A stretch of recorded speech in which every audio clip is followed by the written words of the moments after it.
Yeah. So I know that's way advanced. okay, sorry everyone. Let me try this though, because I think it's kind of cool, and Brian specifically challenged me, so I feel like I need to give this a go.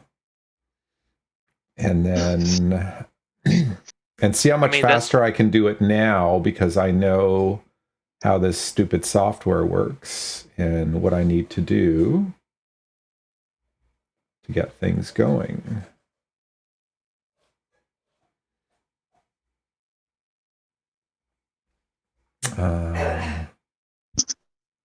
This is Video Brian. Let's just make it a touch smaller.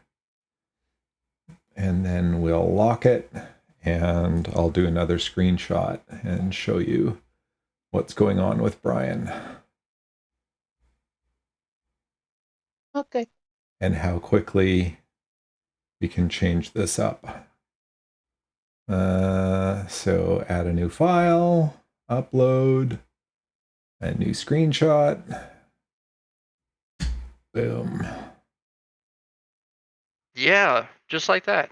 Just like that. That looks and really then cool. And it looks as if Brian is looking at his character as well. That looks really cool. Yeah, and what's really nice about it is we can still show off the character art. So I actually really like this idea. Yeah. You're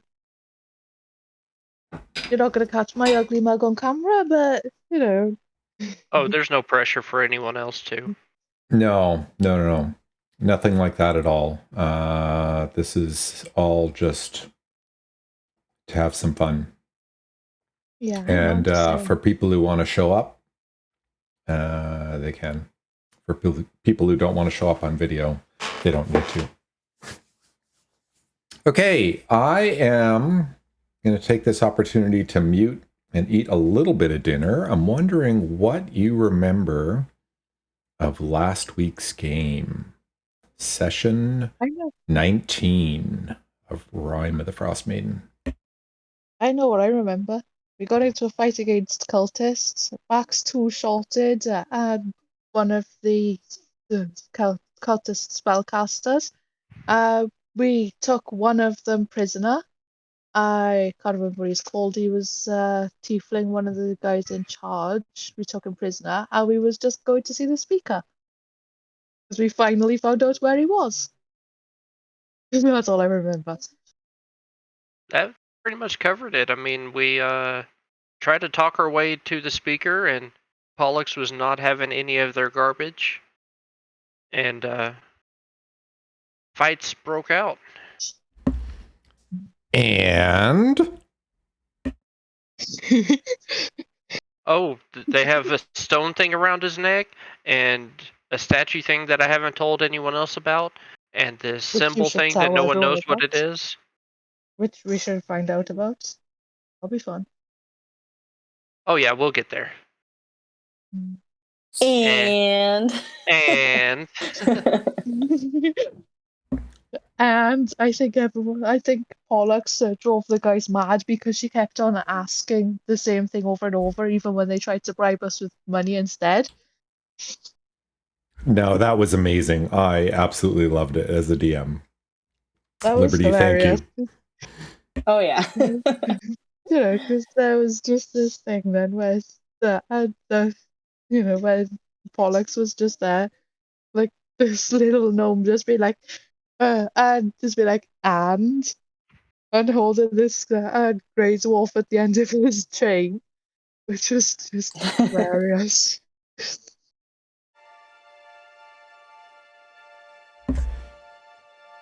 All right, let me put you on the map.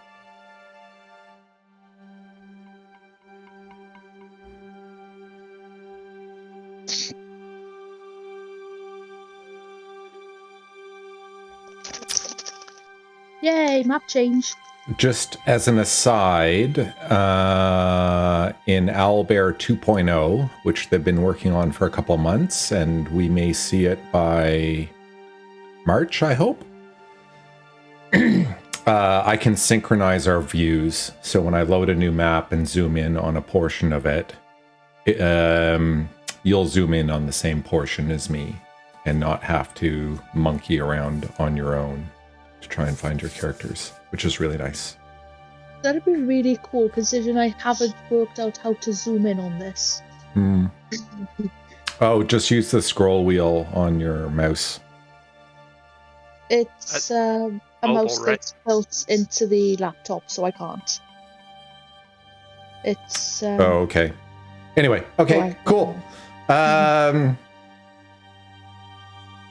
Sorry, Brian, what were you saying? Nothing. We're good. Okay, cool. Right. So, Pollux, you were having a conversation with somebody, and it turns out that conversation was with a woman guard inside the room who eventually unlocked the door and opened it for you. When the door opened, she kind of stepped to the side, and just beyond her, you saw this absolutely dour, miserable-looking SOB with a permanent upside-down smile, like this frown that just goes on and on forever. You know, it looks almost like a handlebar mustache. It's so pronounced. And even when he talks to you and barks, "Yes, what do you want?" That same frown is like permanent press on his face. He looks over at you. Get out of my way. The guard moves out of the way. God damn it, cat! Radar, behave. What happened? Ugh. It's just Radar. Radar loves to be mean to Ty during the game or demand her attention. If I was a cat, I'd be doing the same thing. Sneeze on me. That sounds kind of like what the family pet is like here. He's a bit of an attention seeker, and this is driving me mad. I tried zooming in on the page, but I just zoomed in on the page and not the map, and everything just went massive and the map went tiny.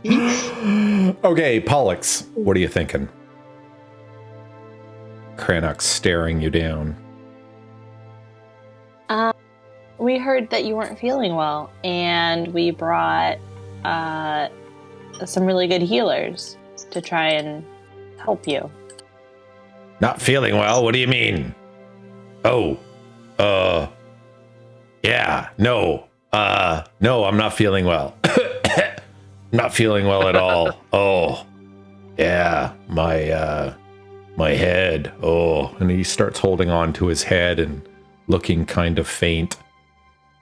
Can I do an insight check? Oh, absolutely. Crannoc. Let's, I'm still going to use my phone for a whole bit, but just to zoom in so I can see the map properly. Otherwise, it's going to drive me mad. What's the name of the guy? Okay. Sorry, just give me a sec. You got a 16. Pollux, this bugger probably hasn't been sick in years. So he lacks the ability to deceive you into thinking he's sick.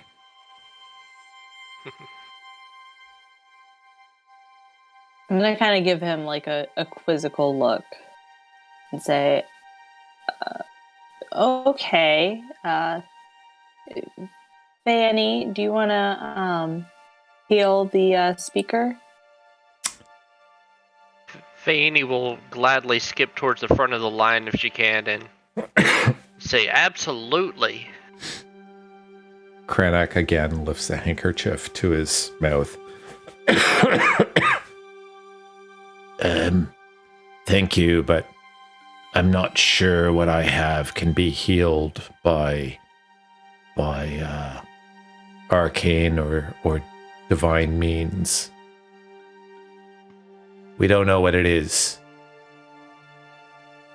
I think it might Sorry? be a pox on my family.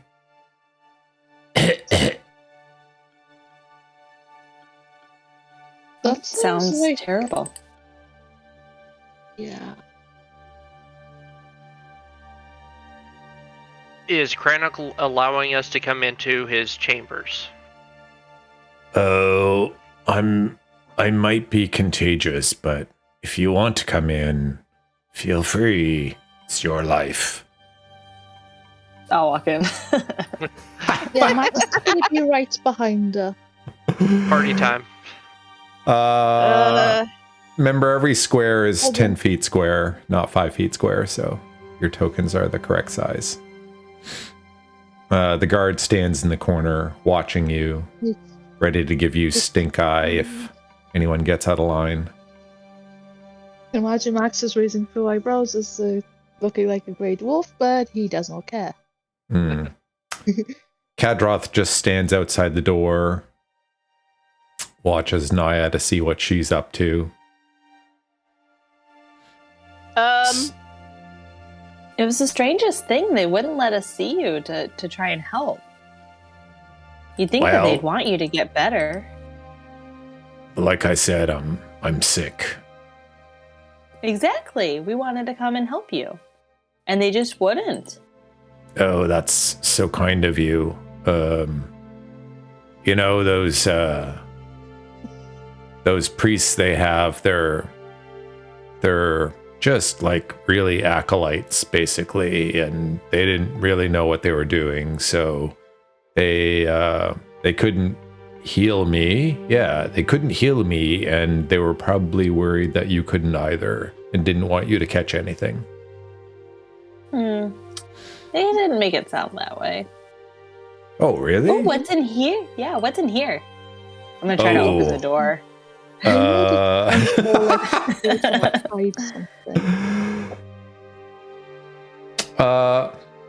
So you give the door handle a pull, and the door creaks open.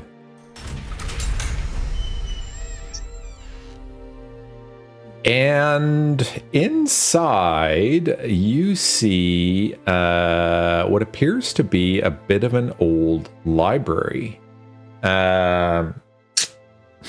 Probably the reason the door's closed, though, is it looks like somebody tried to set fire to the room and burn all the books. As you open the door, the fireplace in the room sort of has a bunch of soot that sort of pours out of it all of a sudden with the change in air pressure in the room, and a whole bunch of cobwebs that hang over the burnt remains of books and burnt remains of shelves kind of stir and dance lazily about as you're looking at them. Oh, what happened in here? Oh, well, I don't know. There was these wizards that came by, maybe 2 years ago now. They were fresh to the Vale at that time, and they took a little bit of exception to my my reading material and insisted that it need be destroyed. I think they were sort of joking, but then somebody cast a spell and it went crazy and the whole thing went up in flames. We didn't know it would be so volatile. We got most of it out, but I can't be bothered to clean out the room. It makes me cough, and I don't. Oh, fudge. I don't like to cough. I was like, excuse me, I got cleaning to do. You're gonna use Presty on the whole room, Naya? Come on. That sounds a bit extreme. You don't understand. I need to clean. If there's any of those... Hold on. Could I use mending to repair any of those books? Or fire damage not be something that can be fixed with that spell? No, you can't restore a part of the book that's been burnt. If the book was ripped in half, you could mend it. Naya, I'm really loving your cleaning thing that you've got going on. Why don't you take some inspiration for that? That was amazing. That's nice. I'm starting to think she may have a little problem with dirt. Nice. I love it. Character development in the moment. And Dawn? Feyani would like to continue speaking to Crannoc and see if she can determine the root of his ailments. Oh, right. Yeah. No, it started, what did I say? A week ago? 2 months? Yeah, it started a week ago. It didn't. It started with my ears hurting. Yeah, my ears were hurting. And then I got this cough. Yeah, see that cough just won't go away. And I feel really weak. Like it's hard to get out of bed, which is probably also why they didn't want to disturb me. And then everybody thought they would catch it too, because one of those priest types, they got they also started feeling like really weak and their ears hurt, and that was like 2 weeks ago. And then yeah, so I just said, no visitors. I don't want to see anyone. I don't want to make anyone else sick. I'm kind of grumpy because of the illness. So he's not. He's grumpy always. He's grumpy always. Using her narwhal horn, she is going to try to inspect him for ailments.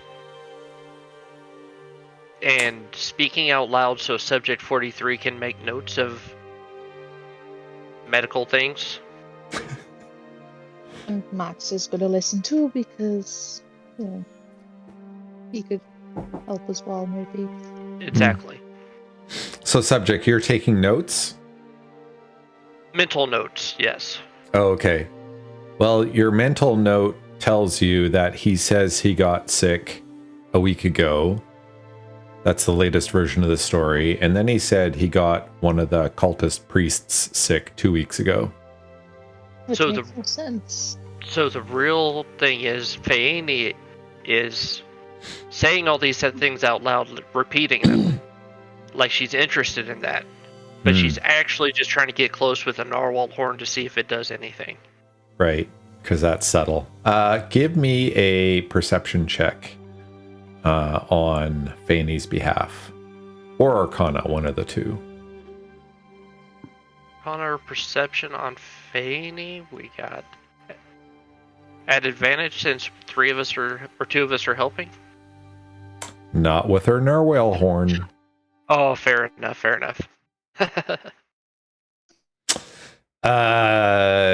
He seems like a normal human being.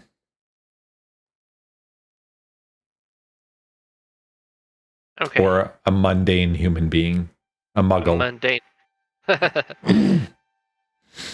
She'll turn and look to everyone else and say, yeah, it's serious. And just sigh. And Max will be like, how serious are we talking? She'll shrug, and with her back to Crannoc, she'll wink at Max. And Max gets the hints, but he doesn't let on that she did anything aside from shrug.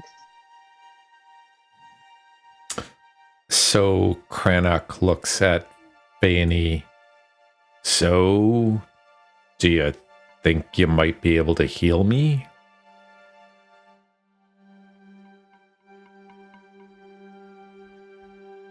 So I'm trying not to play too much as Feyani because I'm not Feyani. She will take a moment to ponder, and Subject will chime in and say, hey man, You know, I heard about this. My old master had something very similar, man. And there is some herbs that we can get that will make you feel much, much better, man. Oh, that would be wonderful. I'm sure the town would pitch in and give some donations if you were able to make me well again. We could invite them to the tavern for some drinking and ask them to throw a few silvers in a cup for you. Oh man, you mean the tavern that's all boarded up? No, that's the inn. Are you an imbecile? Sometimes. I mean, sorry. See, being ill just makes me ill-tempered. I got you, man. So where exactly does it hurt right now? Or is it just your temper right now? Max is asking him. It's in my throat right now. Hmm? And my left buttock.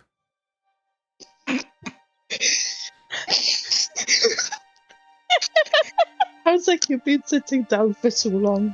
That's random. That can cause a sore booty, when you sit down for too long.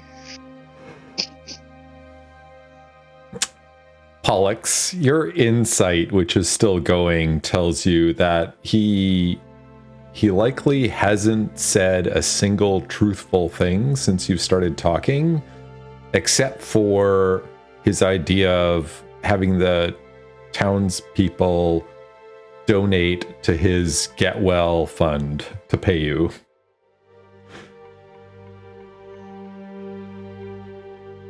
I'm gonna stare at this guard. Is that a good idea? We don't want to get into another fight. We might. So... Come on, guys. I've only got like 2 spell slots left, and I'm pretty useless without spice. Well, not really, because I still have the cantrips, but pretty useless without my spell slots. Because that's where my most powerful spells are. Gladzy, so out of character.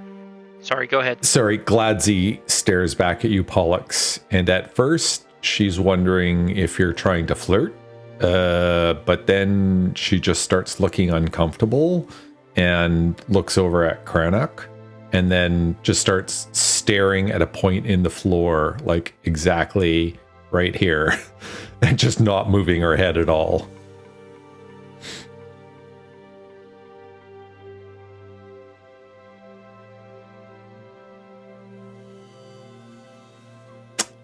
Subject 43 or Pollux?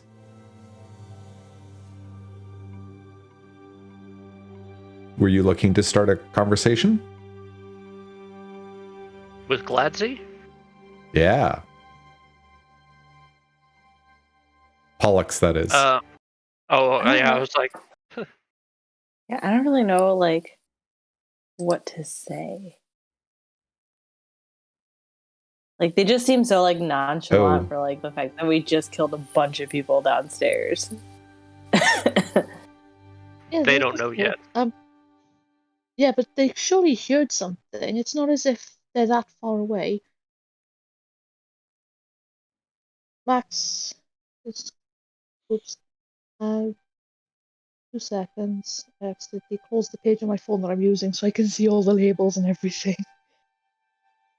Yeah, I technically have it open on 2 devices. Wait just a second for this. So sorry, Pollux, what are you thinking? I think I disconnected for a moment there. Oh, no, you're good. I'm gonna just look at them and be like, oh, by the way, we took care of the intruders that attacked us downstairs. And we have a prisoner. We have 2 prisoners for you. Oh. Yeah, one being the Grey Dwarf, one being the head of a cult. Mm-hmm. Max looks at Crannoc and is like, did you hear what happens downstairs, or was it just blissfully quiet up here? One sec. I'm just going to start recording Discord from an external server in case I keep disconnecting and reconnecting. Okay. Now recording. There you go. Not ominous at all.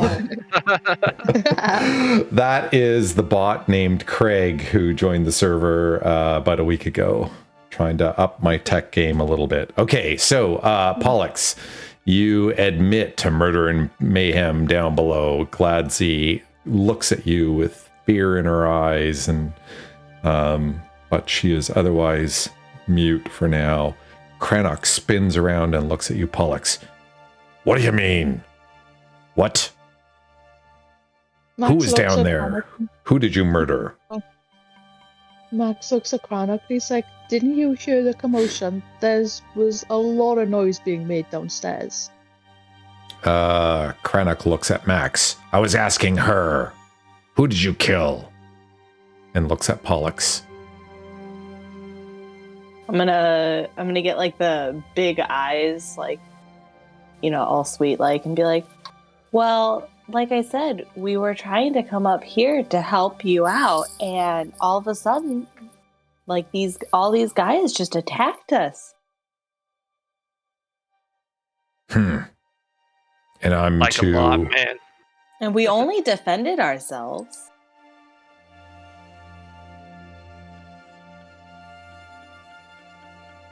Who perished? We don't. I don't think we know their names, do we? Yeah, they didn't really exchange gratitudes when they were trying to kill us. And subject will lead Kadroth in, beckon him into the room at this point. Yes, this was the ringleader that we've captured for you.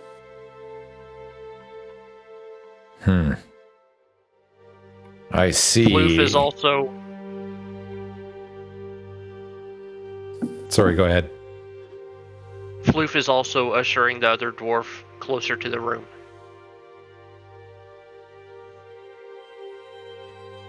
Oh, our prisoner. That one way up there. Yeah, because we had a Grey Dwarf prisoner as well. So Crannoc comes over here and looks at Kadroth and says, well, what happened? And Kadroth just kind of looks meekly about and says, I don't answer to you. You answer to us. And Crannoc just kind of takes a step back and kind of glances between Pollux and Kadroth and says,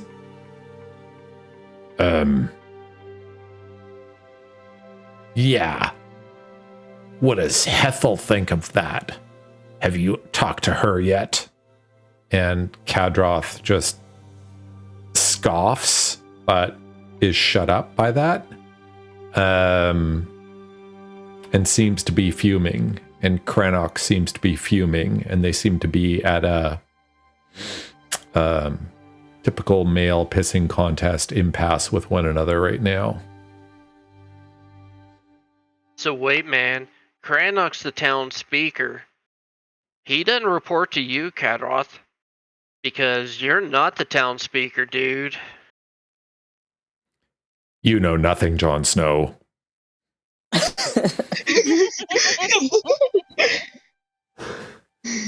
I know things, man, that would blow your mind. Like, you're going to prison.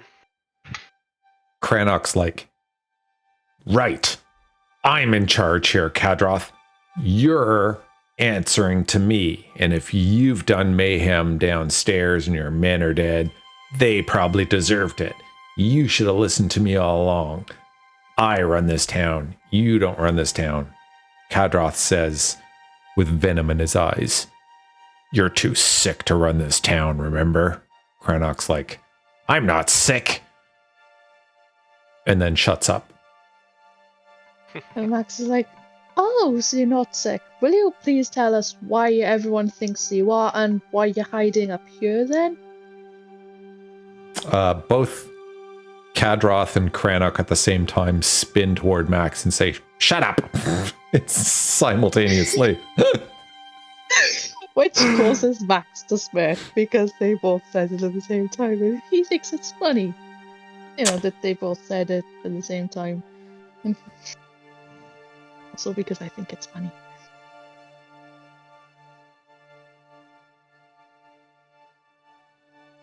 So, fellas, let me get subject, this right. Roll me a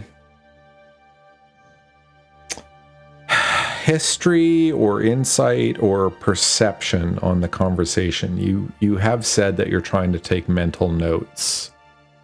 So I want to give you a chance to recognize. No, because he's doing it in his head, so you can't help. Okay. Unless you've got like telepathy or something. No, I'm pretty sure Max can't do that. Yeah.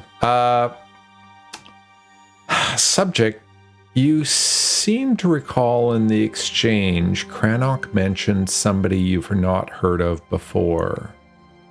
Somebody named Hethyl. Right. Yeah, that name got dropped very quickly, and I forgot it almost instantly. That's why rolls can help. What was that name again? I gotta write this down. Hethyl? Yeah. So, man, it's very obvious what's going on here. Hethyl and her Goonies came in, bullied Crannoc, so they could run the town, so Crannoc won't die because he just lets them do whatever they want, and all of y'all are going to jail.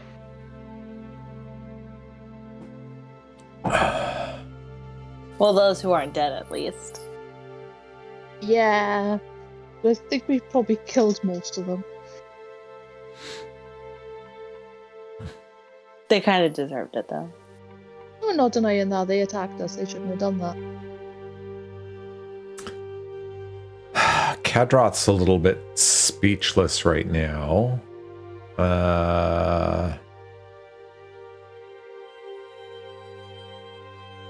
He just looks to Crannoc and he's like, Crannoc looks back at him and says, well, we'll of course hold a trial, and if you've been deemed to do wrong, we will of course have to take care of that at that time.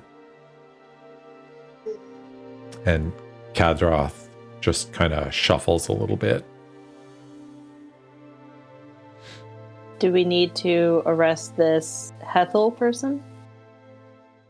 Crannoc looks at Pollux and says, no, Hethyl's done nothing wrong. Who is Hethyl? Max asks them. Oh, she's sort of my advisor now.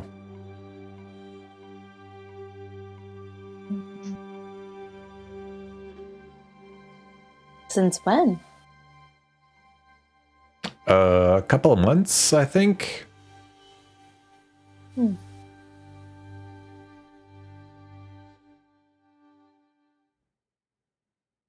Hey, Pollux, will you remove Gladzy's weapons and place her under arrest too? Because I'm pretty sure she works for Kadroth. I'm gonna smile at Gladzy and just hold out my hand and say, please.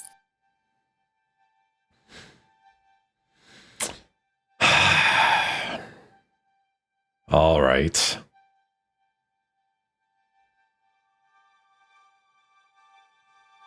How many weapons does she give me? 3. She gives you a scimitar and a dagger and a hand axe.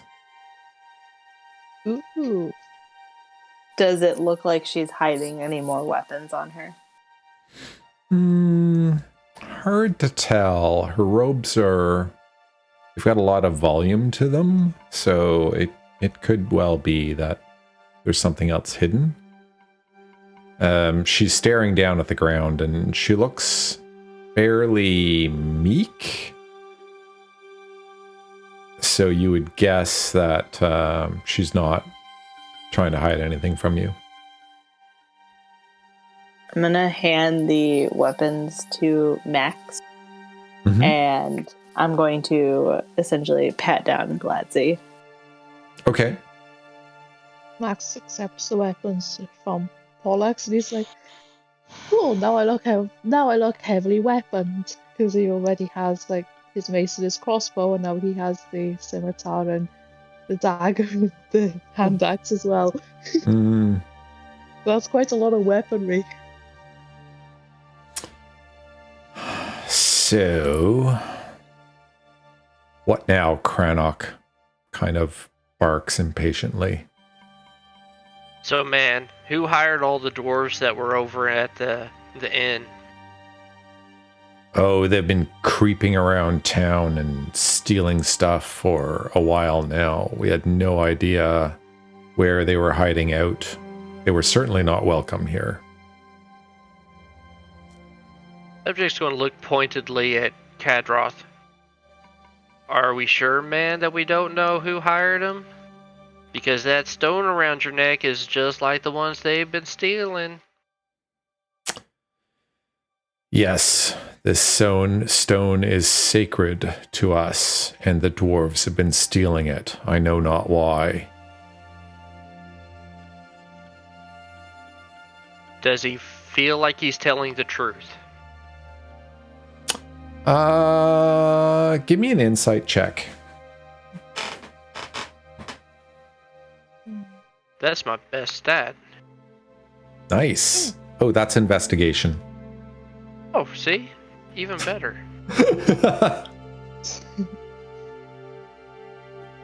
Oh.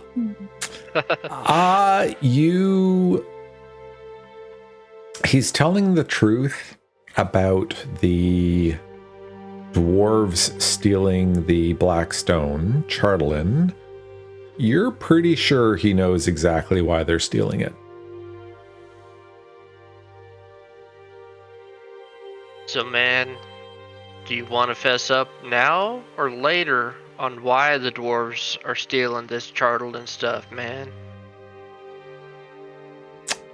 I don't know what you're talking about. I told you. I have no idea what they're up to.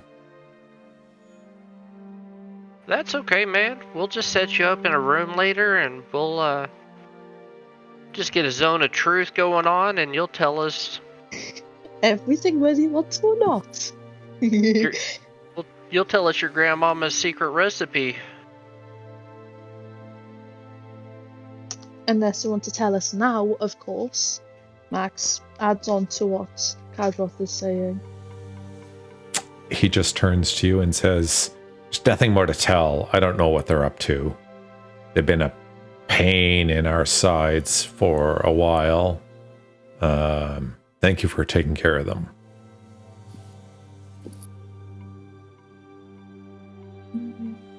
And Crannoc might hold another feast in your honor at the tavern and do a collection for you. No, man, we don't want the people's money. They've been through some hard times.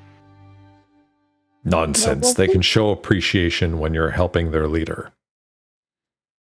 No, what we want Naya's is... like, yeah, I'm not one to turn down gold. Sorry, Max, go ahead. And Max is just like, they let the people keep their gold. What I'm looking for is answers. That's more valuable than a million gold pieces. And that is what he says to Kadroth and Crannoc. They just look to one another and shrug. Crannoc goes, and makes this exaggerated coughing motion. Pollux, feel free to roll your eyes if you think that's appropriate at this point. I will as I'm tying up Gladzy. All right. There's a few things Naya would like to do while she's in the library. Mm-hmm. What would you like to do?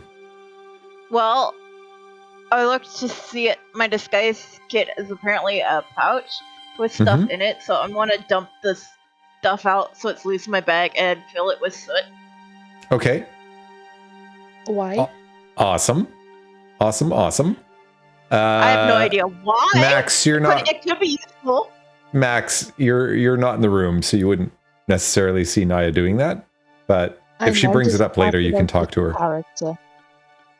And as she's like cleaning, she's just kind of looking to see if there's anything that's, I don't know, still tacked or valuable or useful. Yeah, so interestingly, quite a few of the books seem to be sort of treatises on like planar spaces, other planes of existence, planar travel. You get that from pages where you can see like a heading or a piece of a picture or something like that. And also from some of the names of the books. Quite a few of them just seem to be wildly speculative. Like they're like, you know, those pompous authors who just use so many big words in a row that you're either going to think they're brilliant or a complete jackass. Mm-hmm. You'd guess mostly the latter. But there is definitely a theme to the books that you're starting to discover. Like a normal library might have one, maybe two of these kinds of books, and you've come across more than half a dozen so far, maybe 8.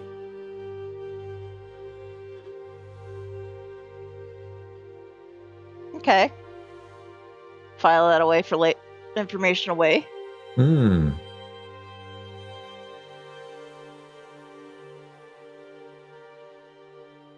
I better write down that I have a bag of soot. Can't forget that. That's probably a good idea. You never know when you need random crap. True. Yeah, I suppose. Especially as a wizard. I'm a bard. I know.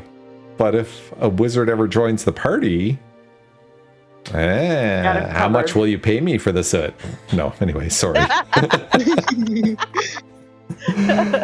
Okay, that's bad influence. Come on, Don.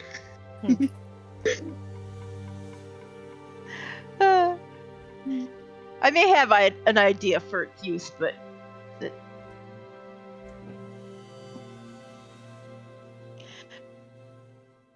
Okay. Right. So, cool. Bunch of burnt out books. Well, Mr. Speaker, would you, if you're feeling better, would you like to accompany us and your prisoners to the jail? In a show of strength? That would be very good for the morale of the people. You should do that. I'm sure they'd love to see you. Yeah, I think and Crannoc just stares at him with obvious daggers. And Crannoc's like, well,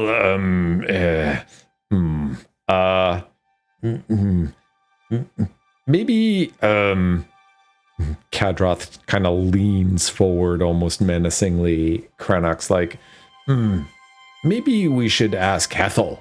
Yeah, she's very wise. And like I said, my trusted advisor, she'll know exactly what to do. Sure, we can fetch her for you. Where is she? Oh, no, we must go to her. She couldn't Is she on the possibly way? come here. Why can't you come here? Yeah, isn't she your advisor? Yes, she's... She can't really leave her quarters. Is she in jail? No, she's in a chair. Well, let's go visit Hethyl, man. What? We're leaving? But I'm not done! You did a great job, Naya. Crannoc says, yes, it's just over there, and he points past Kadroth to a door on the other side of the platform. This door right over here to the left, just across the open area above the dining room.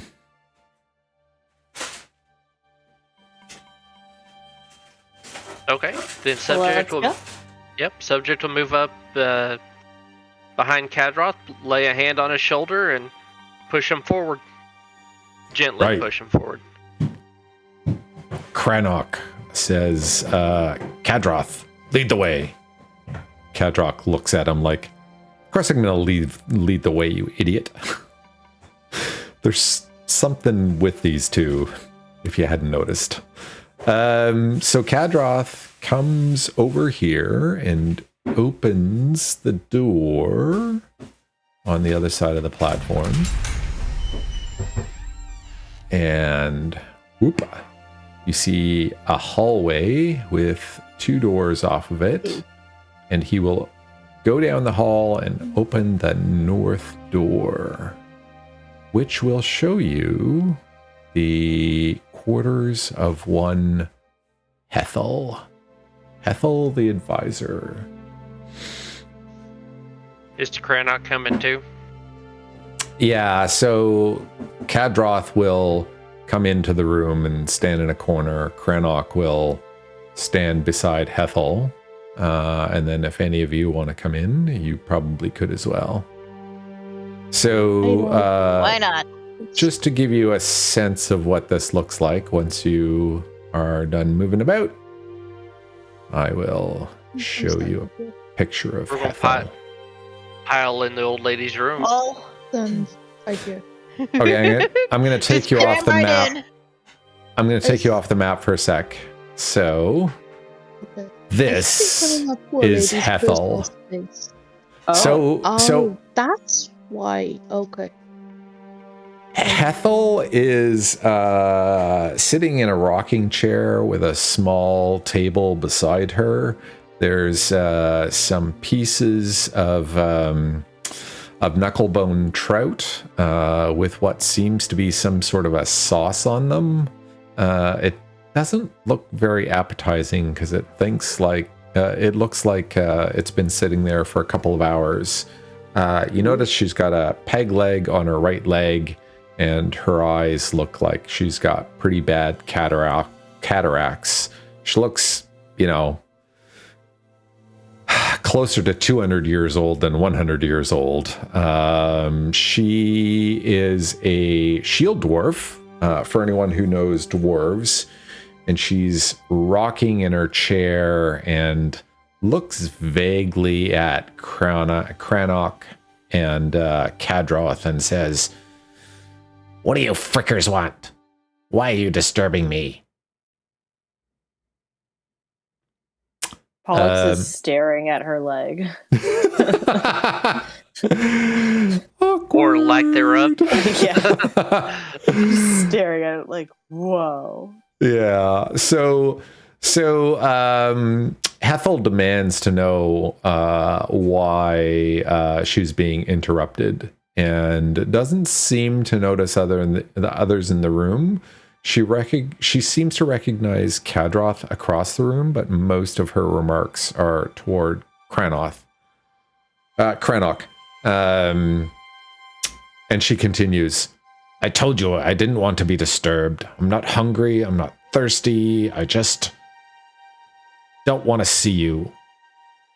You menfolk are good for nothing. All you want to do is make war and think without a brain.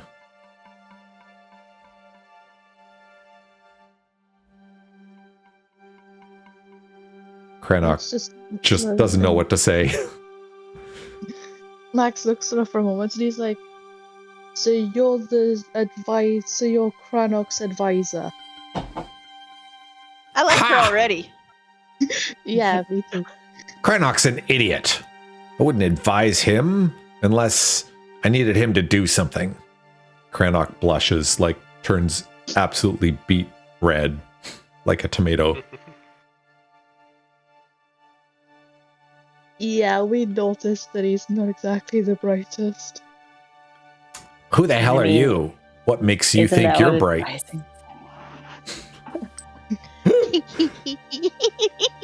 She hears Pollux on the other side. Why are you hiding? Peg leg. I mean, Are you mocking me, you runt of a woman? At least you're a woman, so you deserve some attention. Not like these boobs. She looks at Crannoc again.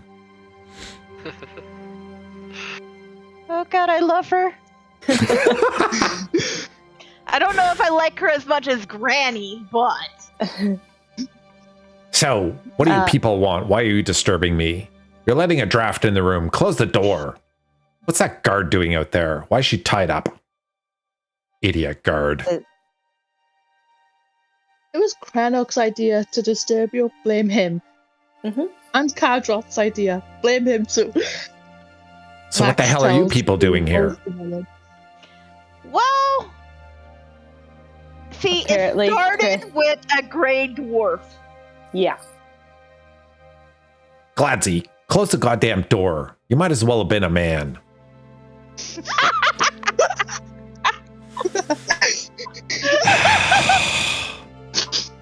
Right, so who was talking?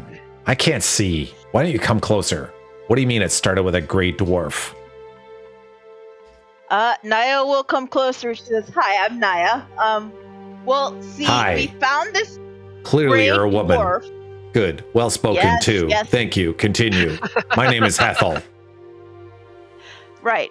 Well, see, we were going by this tavern, or well, what used to be a tavern, or and well, an inn. Wait, what? Sorry, Where? not tavern. What town were you in? In this town. This one.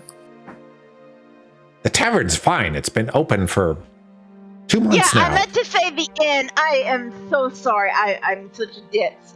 Are you drinking? Yes.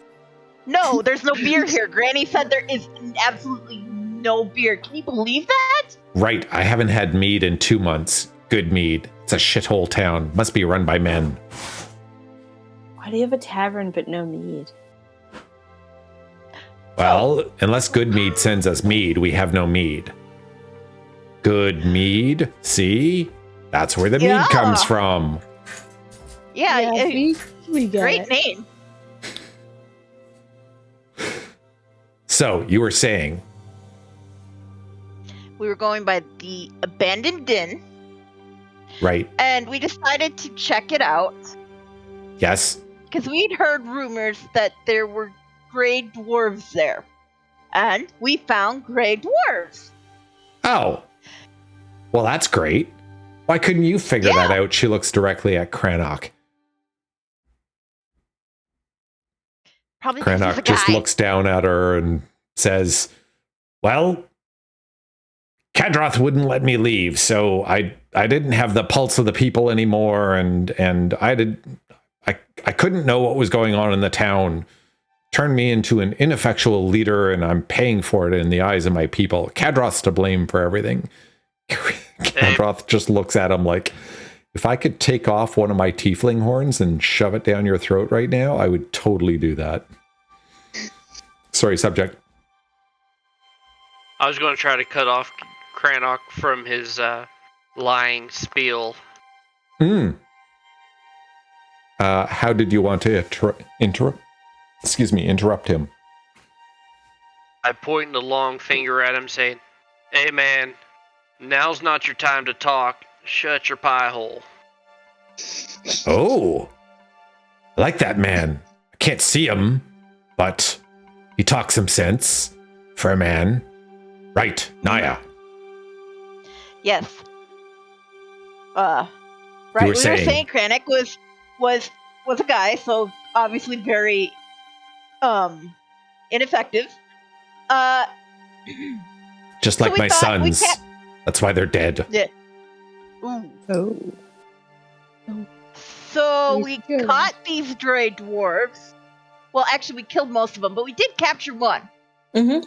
And we thought, well, now what are we gonna do? Because we are strangers to this place, and we didn't know there was a prison. So we thought, hey, there's this big giant castle. They're sure to have dungeons. Hmm. And we thought, let's take him up there, and turn him over to the castle people. Of course you're a woman. You're actually thinking. Continue. You're such a sweetheart. Right. So we managed to talk our way in. And we were, trying to tell Kadroth here what we wanted. But he's a guy, so he wasn't getting it. Oh, of course. And then yeah. So then he told everybody to attack us, and we defended ourselves. There's a pile of corpses on the floor downstairs. Don't mind the mess. That's their fault. That's Blame kind of Kadroth. unfortunate. Oh, And yeah, we then, put him in a room. And then Kadroth, got all scared and was like, I surrender, please don't kill me. And that's... They were all saying that Crannoc was too sick to leave the town and blah blah blah blah blah. So I thought, okay, maybe he might know what to do with our dwarf. And so we went to see him. I mean, that obviously was a mistake, because guy. And he sent us over here. Well, Crannoc's not too sick. He's too stupid to do anything useful around here. Kadroth has his uses. I guess if you've killed all his men, he'll have to be fetching me a dinner as well. Kadroth has practiced venomous looks more this day than he ever has in his entire life. And he's been a bit of a jerk his entire life. Record. Hethyl continues. Kadroth's got the right idea, though. I do need him around. It's too bad you killed his men. We really need every sword against those damn Grey Dwarves. In our defense, they attacked us, and we got rid of the Grey Dwarf problem. Minus one.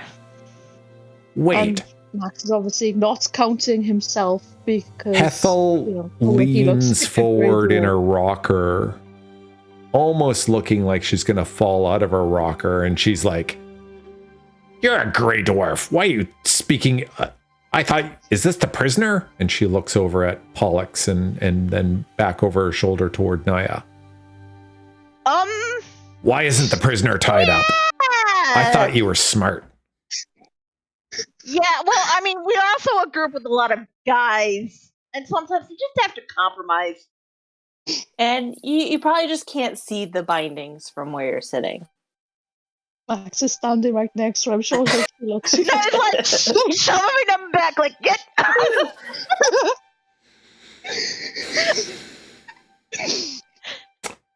I'm beginning to think I'm surrounded by idiots. Idiots! No. Yes, we know the feeling. It was we really wanted to tie him up, but we got outvoted. By the men. Mm-hmm. Well, look, we had some cells underneath the castle, but right now it's being used by Kadroth's men, and yeah, we can't really What? put anyone down there right now. Why not? Who What's it asked being you, used for? prisoner? I asked. That's who. Shut your hole. Prisoners have no right to talk to me. Plus, you're a man. Ugh. Yeah. Subject Max will is lay. just sorely tempted to just change his shape right now. But then he's like, no, too many witnesses. Too many people who I don't know that could cause problems. Yeah, Subject no, will lay a hand on Max's That's shoulder not a good and idea. pull him backwards a little bit. Yeah, how far do you pull him back so I can move him on the map thing? Just like over to you? Yeah, in between me and Kadroth. Here, I'll let you switch places with Naya.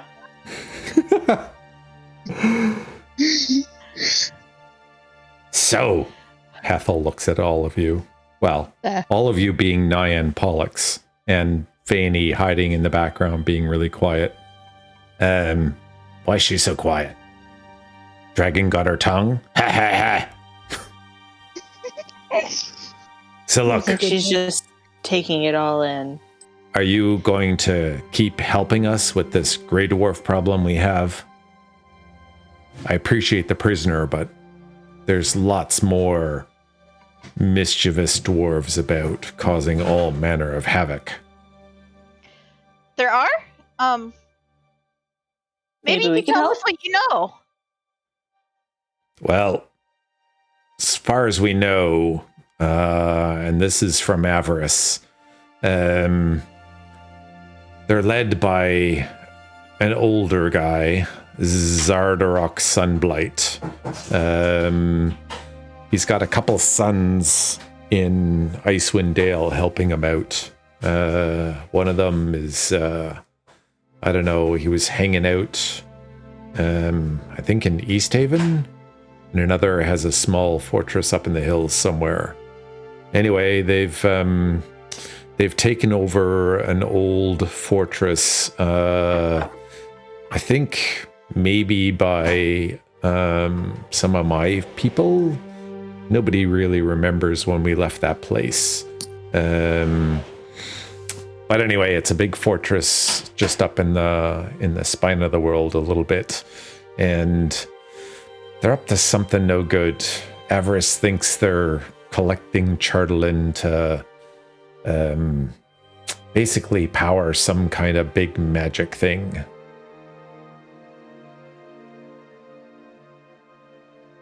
Well- The Underdark doesn't belong here. Max tells her. Sorry, what's that? And Max tells her that Chartalyn doesn't belong here, it belongs in the Underdark. Right. Except a lot of it has been pushed up to the surface here in Icewind Dale for some reason. Either way, I don't know if they can smell it or what, but they're having a lot better luck collecting it than we are. Maybe they started earlier, but some of Avarice's spies really have said they've got quite a hoard of it stashed away somewhere, presumably in that old fortress. Could you, give us directions to that fortress?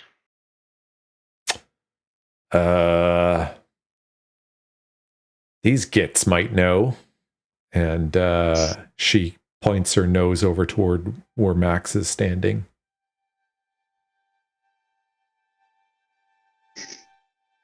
Alexis is like, yeah, sure I do.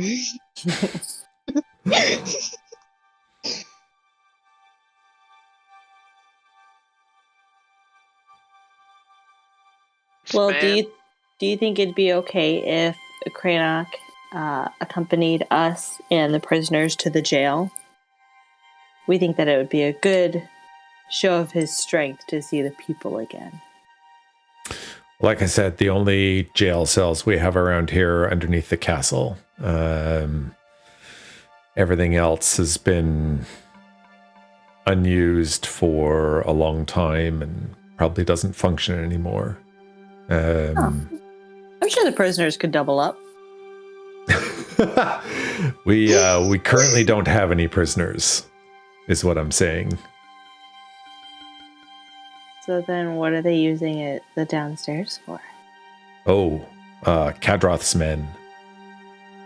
And Avarice used to keep a room here. I don't know. She here? And she looks through Naya to where Kadroth is standing. And Kadroth kind of stumbles for a long time, umming and ahhing, and then eventually says,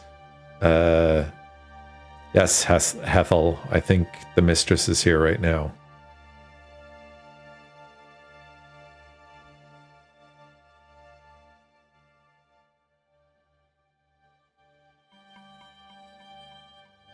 Well, I think there's less of their men, so they probably don't need all the rooms. Well, maybe that Git can go down and see if he can fetch Avarice, and she can weigh in on these happenings.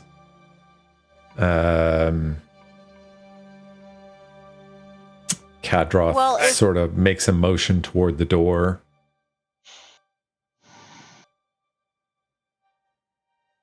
As if he's going to walk out of the room. Shouldn't somebody go with him? Probably a good idea. Well, he probably doesn't get too far because I think he's tied up. So I'm sure someone's holding his leash. I mean, I don't know of anything else we need to ask Hethyl, so we can go find Avarice.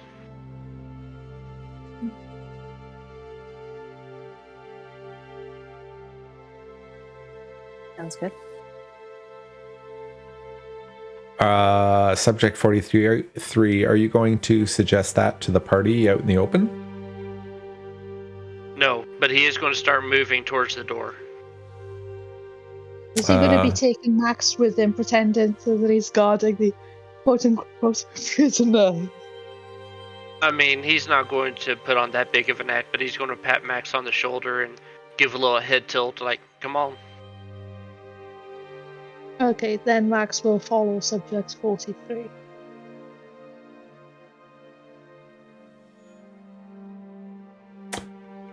Hethyl all of a sudden looks at Naya and says,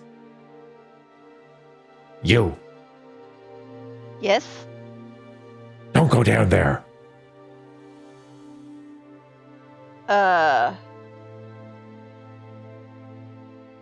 Okay, why? It will awaken something you don't want stirred. And then she kind of focuses and shakes her head a bit and looks at Naya. "Why are you staring at me?" I'm sorry. I was awed by your majestic figure. Ha! She's almost as wide as she is tall, especially when sitting hunched over in the chair, and she laughs at your obvious joke, and says, "You do well to heed my warning, young one. But go, do what you will." Okay.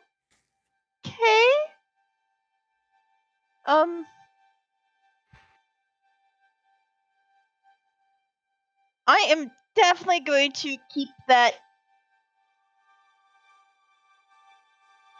under advisement.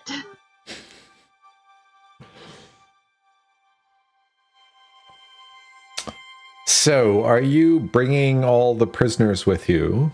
Are you leaving Yes. Crannoc or trying to bring him along as well, or? Yeah, we'll bring him too. He's not a prisoner, but we will definitely urge him to come with us. Yeah, we'll herd him in that direction. Kadroth looks at Pollux and subject and says, he has no business going before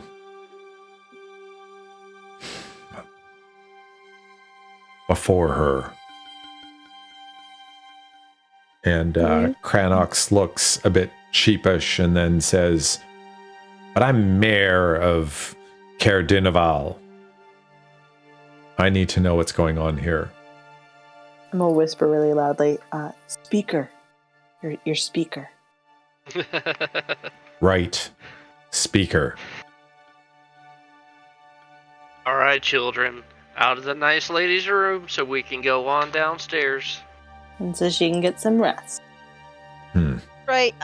Before Naya goes, she'll like give the little lady a hug and be like, "Thank you for the warning."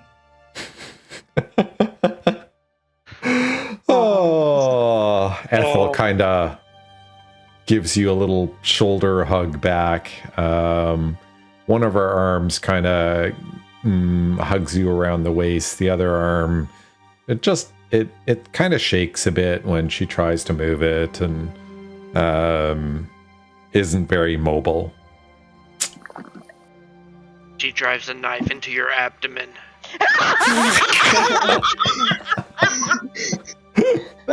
Brian. Oh, nice. Right. Okay.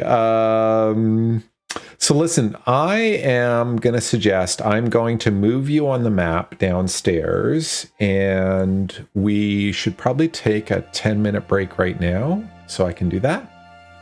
And when we reconvene, we can get you figuring out what's downstairs and what you want to do next. Okay, see you in 10. See you in What I 10. think is funny is how Kadroth didn't correct the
didn't correct that. Because she just kind of assumed that Max went with it, and I'm surprised the Kadroth didn't correct and be like, no, the prisoner is outside the room. This is somehow another Grey Dwarf. I have a feeling that he doesn't talk back to her much. Yeah, that's definitely possible. I got a question. How the hell are we all going to fit in that one tiny little boat? All right. Hey, Dawn. Yes. Before we get fired back up, I just want to give you a heads up that I'll have to AFK here in about 10 minutes or so for a little bit. Okay. Yep. And I apologize. No. It's all good. I think it's real life stuff, and we all know real life stuff comes first. So, whatever you need, I will run Subject 43 and Feyani into the ground for my own sense of. We will help. Fun. Oh yeah. All right. Oh, I'm sure we will have fun. If you navigate yourselves to the lower portion of the map, you will find that this whole troop basically takes up 25 feet of corridor, which is hilarious. The party goes marching 2 by 2, hurrah, hurrah, something like that. Anyway. And Max and the Grey Dwarf prisoner go marching next door to each other, which is also fun. Oh yeah. And this will be very confusing for Crannoc because he didn't realize that there was another Grey Dwarf since they said that there was one Grey Dwarf prisoner. Okay, so you have come down a trapdoor in one of the guard towers, which took you to a short ladder and a bit of a set of stairs that brought you down into this little corridor right here. The corridor itself is, it's kind of a little moist down here. It's a little bit slippery to walk on if you don't have crampons, which I don't think any of you own or are wearing right now anyway. The hall itself is nondescript. It's very much like the rest of the Caer upstairs, where everything's just very, very pragmatic and cold and no ornateness to it whatsoever. Very little artwork. Up to the north, you can see what looks to be like a cold storage room, almost like a root cellar, except it's really cold down here and your breath is showing and your teeth chatter every once in a while.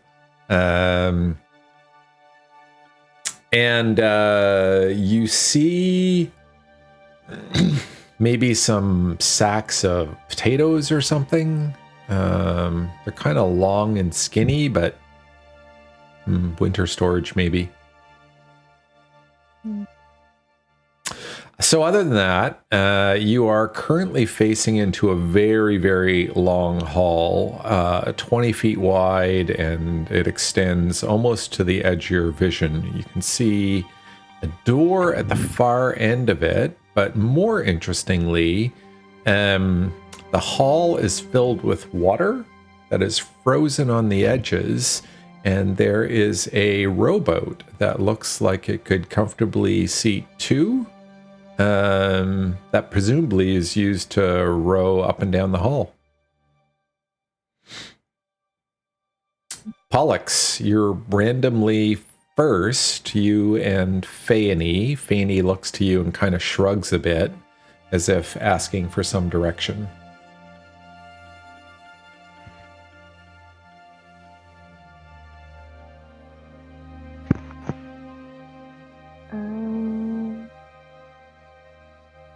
I'm gonna look to like Subject 43 and Crannoc and see kind of what they're looking to do. Yep. Subject in his laid back way, like, man, I think the prisoner should go with one of us for sure. Hmm. Oh no, is there like a prisoner for each one of us? Almost. So, subject will motion for Gladys? Gladzy? Gladzy, yeah. Gladzy to come to the front. Hmm. She'll squeeze by and kind of stand squished in the intersection of halfling, gnome, half elf, and warforged. Since our combat, has it been an hour? It probably has actually. So I guess we can take Floof Floof is gone. out of the mix. Foosh. There we go. Whew, a little less overcrowding. Now I have to step out of the way.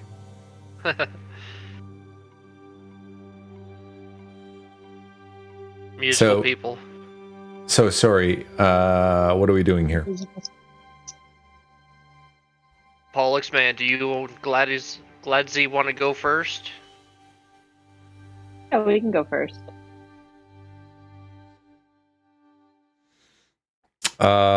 Kadroth looks to you, Pollux, and says, if you are looking for Avarice, she's down that hall to the right.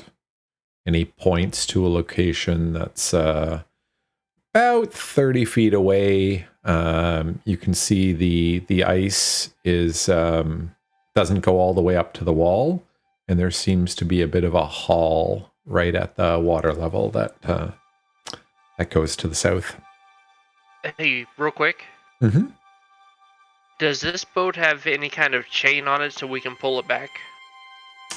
No. Okay, so we're going to have to take one of our people over there first, drop them off. Someone's going to have to row the boat back to get another person and take it up there. And keep doing that. That sounds like one of the team building exercises I had to do before, and he was with formed jigsaw pieces. Sorry, not relevant. But yeah, if we're doing that, who's going first? Well, if the boat's only so big, me, Feyani, and Gladzy can go over first because we all should fit because she and I are kind of smaller, and then I can row it back and forth. That way, Gladzy's not unaccompanied. That works. Okay. And I got muscles. I kind of think we're gonna hand wave this then, and move you into this space. So Pollux, I'll move you sort of first, and then I think Feyani and Bubbles were sort of next. Gladzy is standing over here and kind of looking into the room this way. Naya, you're here as well. Subject, you're tall, so we'll put you a little bit toward the back. You didn't want to spend 30 minutes doing the role play of that? Shit, no. Yeah, so let me tell you about this room. So this room, like much of the rooms down here, has some frost on the floor. It's a little bit slippery. It's a 15-foot square room. As you can see, there are tunnels leading off of 3 of its sides to different rooms. I might as well unhide them for you. And what's really interesting is across from the entrance, there's a big pillar of ice that's carved in the shape of a horned humanoid figure, and it's about 8 feet tall, and the figure's feet, probably almost up to its knees, they look like they're in a block of ice. There are some chains wrapped around the figure. Some black chain.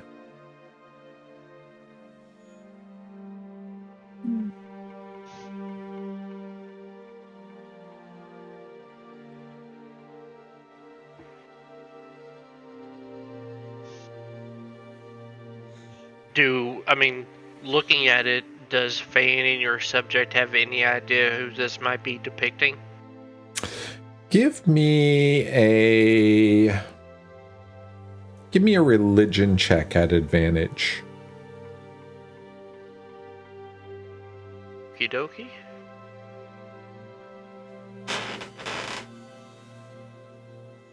Oh, I didn't click advantage here.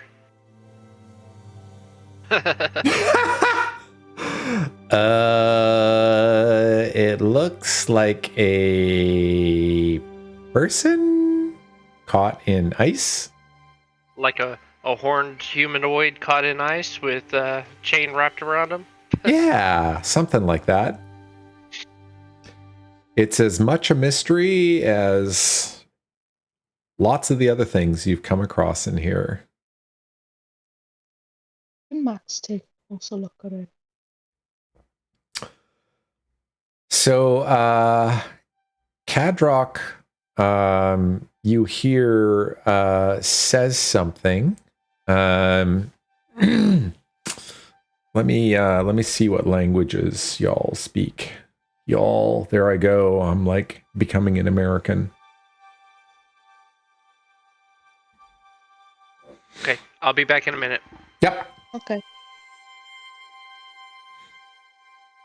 Oh, man. Do we have any languages in common aside from common? Don't know. But I am... Let's see if there's any characters who can understand the conversation here. No, Max can speak like... He can speak quite a few languages, but I don't know about anybody else. Nobody speaks the language that they're speaking. Interesting. Okay. So Kadroth seems to have a conversation with a woman who seems to be in the room just past him. They say a few words to one another in a language you don't understand. Dang, if I had 10 minutes, I would cast Comprehend Languages. Or a spell slot. Alas. Yeah, I know. I have this spell to use.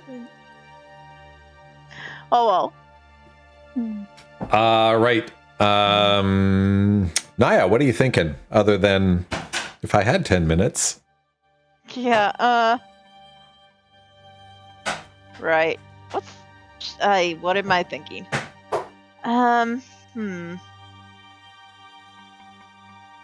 Well, it is cold down here. Uh-huh. And actually, from that position, you can see through into the room where Kadroth was having a conversation with somebody. And the room looks like an office space with a cot in it. Seated behind a really interesting looking desk, part of which seems to be made out of carved ice. You actually see a very white-looking tiefling who seems to be absorbed in writing, presumably on a scroll or something, at the desk.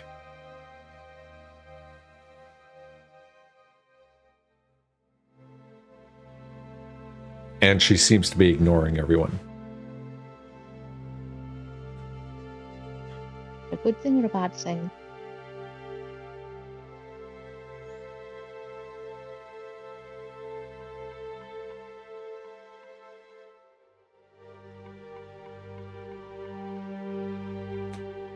Pollux, any ideas?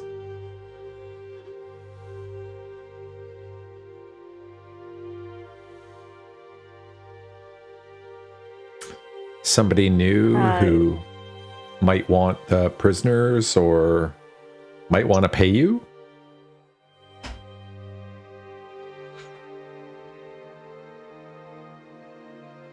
I think I'm gonna push past Crannoc and Kadroth and say, hello. I'm trying to take these prisoners somewhere, and no one seems to be helping with that. So, but apparently you can. As you move into the room, you see the same thing as Naya. There is a woman with very, very, very pale skin who seems to be a tiefling. She's seated at a really nice looking desk. She seems to be writing in a book and scribbling away furiously. On her horns is perched a raven. A stark black raven who seems to be looking down in the book as this woman is writing away. She doesn't even look up. Instead, she just sort of says, "I don't have time for visitors. Please leave." Well, we're not visitors. We're the saviors of the town. Well, that's a bold statement. She just keeps scribbling away. Well, Hethyl sent us. Mm-hmm. She told us we had to talk to you. Oh, The sweet old lady upstairs? She puts down her quill suddenly and looks up at you. Pollux, the thing you notice most about this woman is her eyes are very red, like somebody who was standing in smoke, and no, even more bright and colorful than that. It's like almost unnatural bunnies. Looking. Sorry? Like those creepy bunnies that are like white with like the super red eyes. Yeah, like an albino.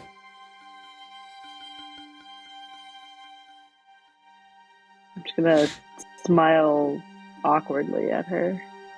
And why did Hethyl send you downstairs? What did she want you to talk to me about? Well, we needed to put these prisoners somewhere. I see. And who've you got to imprison down here? Kadroth and Gladzy and this Grey Dwarf.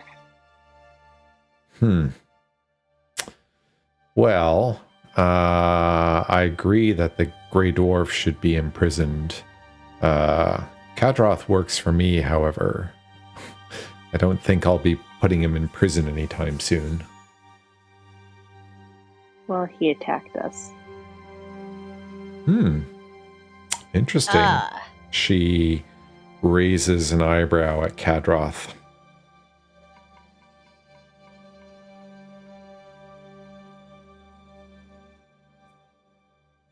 Naya?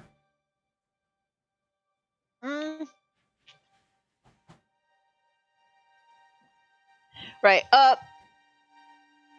Well, I was just thinking, to be fair, we did kind of trespass into here, but I was like, wait, that is not something I should be saying. Yeah, don't say that. Indeed. Let's not admit to trespassing. Kind of invited in. So yeah, we're. After someone got spelled, I don't think that's quite the same. Nah, it's fine. So the woman looks at you, Pollux, and kind of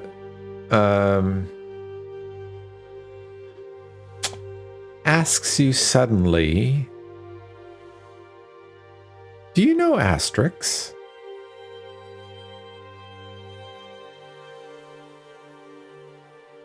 Yes. Very well. Oh, why didn't you say so? Interesting. Okay. Where is she, by the way? Do you happen to know? Yes, her and Lorix went back to what town? Whatever town they went to. They went back to Bryn Shander, actually. Yeah. Oh, yeah, Astrix sent word to me that she might be doing that. I didn't know if she'd made that decision or not. I guess she and, what's his name? Hangs out with her all the time. Yeah, Lorix. They were both students of Zahn, who unfortunately met an ill end in East Haven. Those cultists who are worshipping Auril, they're up to no good whatsoever. Yeah, we were almost worried you had a cultist problem here.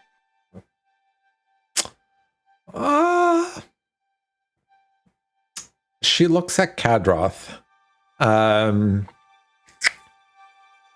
Would we call you a cultist? And Kadroth kind of shrugs. And she looks back at you, Pollux. Well, sometimes your enemy is just a hero for the other side.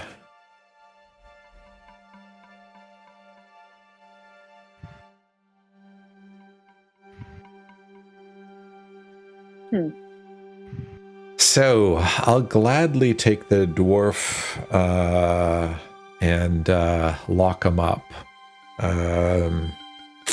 Crannoc, nice to see that some people are helping you do your job. We'll have to see that you do a better, some better work in the future.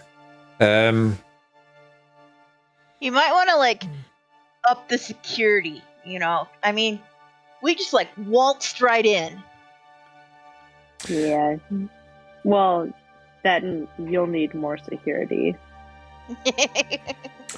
Yeah. They attack. The security attacked and we defend ourselves. I did mention to the men that if they saw anyone with a Grey Dwarf in tow, that they should allow them access to the castle, that they may be friends or allies at least. Damn it! We told them at the gate and they just said go away. Yeah, you definitely need better help. You should get ones that listen. According to Hethyl up there, you need women. Mm-hmm. The woman behind the desk smiles. Allow me to introduce myself. I am Avarice. I am a master in the same guild that Astrix and Lorix are a part of, that Zahn was a part of. There are a few of us who are now trapped in Icewind Dale along with the rest of you, seeking to understand where this never-ending winter came from and what Auril hopes to achieve with it. Somewhere along the way, these pests, she points her nose out at the Grey Dwarf that Feyani's babysitting right now.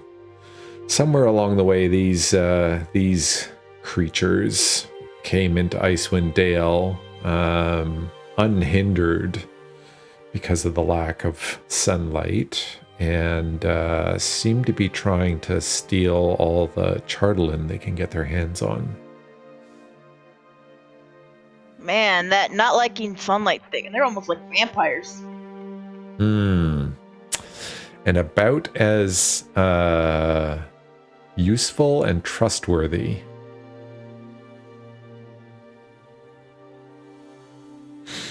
So, did Hethyl tell you any of what's going on here?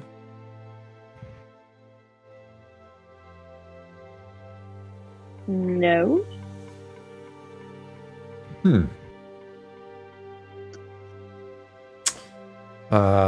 And she sent you down here without mention of what the Duergar are up to.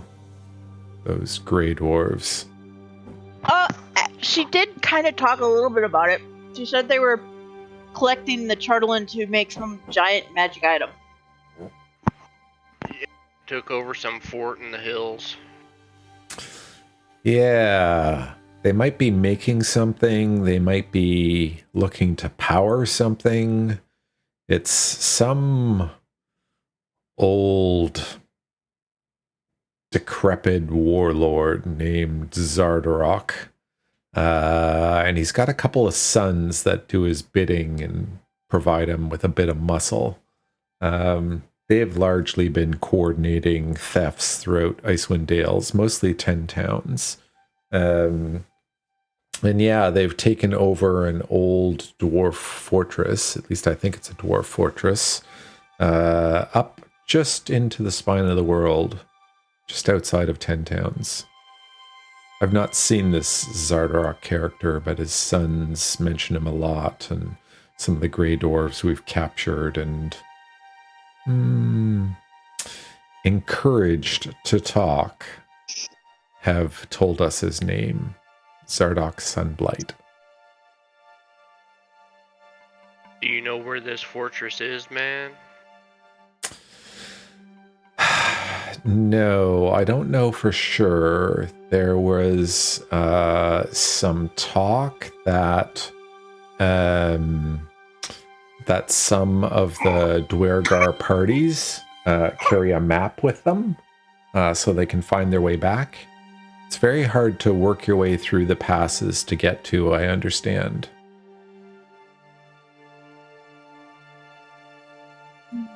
Did we have that map? Is that what that scroll thing was? An interesting question.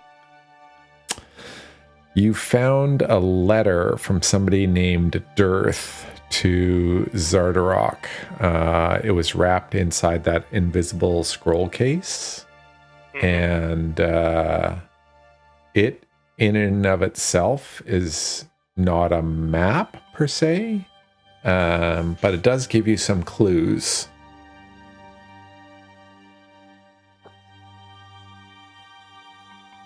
Some clues as to the direction, and so you think this Avarice woman is likely telling the truth. Okay.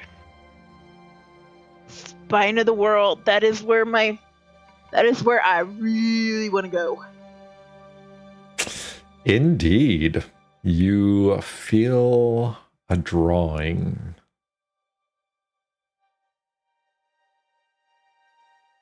A yearning. Yes. Guys, we should totally go. Feyani does as well, actually, so... Well, yeah, I think it's about that time. Yeah, it might be an idea to rest up first, so everyone can get their spell slots and everything back. Oh wait, we said we were going to this other town and that we were supposed to also get some mead for Granny. Yeah, we did. I don't want to disappoint We Granny. did. I don't want to disappoint I- Granny. You said that, I didn't. Liberty in the stepped away universe. for just a minute. Okay, thanks.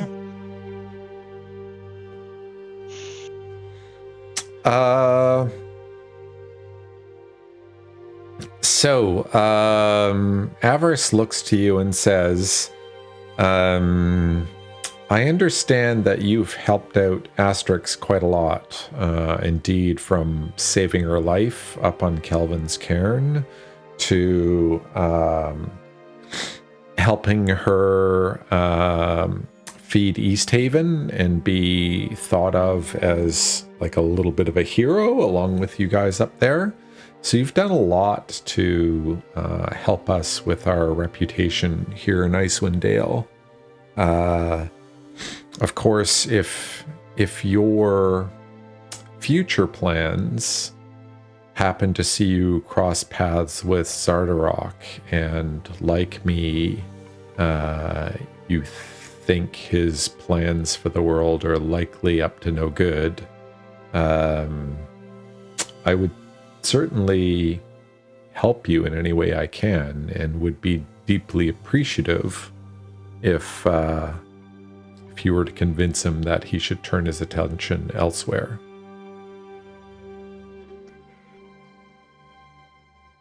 Man, we already convinced one of his sons not to worry about it anymore. Oh, which son was that? Didn't catch his name. Nice fella, charming. Had a big ring with a big rock on it. Interesting.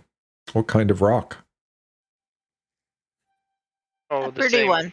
The same kind that that they like. Oh, another thieving bastard through and through. Yes, and if you can find any concrete reasons why they are so vigorously pursuing the collection of Chartalyn, I would love to hear about it. I can't imagine they're up to any good, though. Is there like a way we can send you a message or something? Because this is kind of a long journey, man. Isn't it always in Icewind Dale? Yes, if you happen to come across anyone else who's part of the Brotherhood, I would you could pass a message on to them. You'll know all of us by the emblem we wear. She flashes the emblem, the same emblem that you've seen Astrix and Lorix use. Yeah, that's much different than the emblem of the sword and the block of rock. Looking at Kadroth. Ah. Yes, well, Kadroth has his own worship to keep. I myself put all my attention into books and learning. I mean, if that's so, then how could you let the library get so... Destroyed? Yes! Well, that happened long before I arrived. I don't know why Crannoc doesn't get some servants to clear it out. And she looks at him sort of accusingly. I gave it a good start. Yeah, Thank we kind you. of pulled her away. We kind of pulled her away before she could finish. Literally pulled. Well, I didn't do any pulling. That was somebody That else. was me. but- Yeah, exactly. Not me.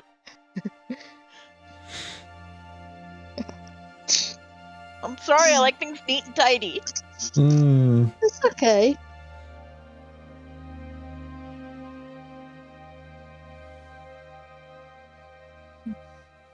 So, since the inn is kind of non-operational, is there some place we can stay and rest for a minute?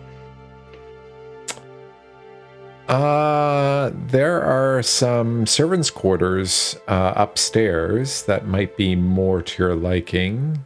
I myself am not bothered by the cold down here whatsoever, but something tells me you likely would be. We could find other arrangements for the servants. I wouldn't want to displace the servants just because I wanted a rest. Leave them to their peace. We could always stay at the inn. I mean, it's not infested anymore. It's true. Can we do It's that, got a great guys? neighbor. Yeah.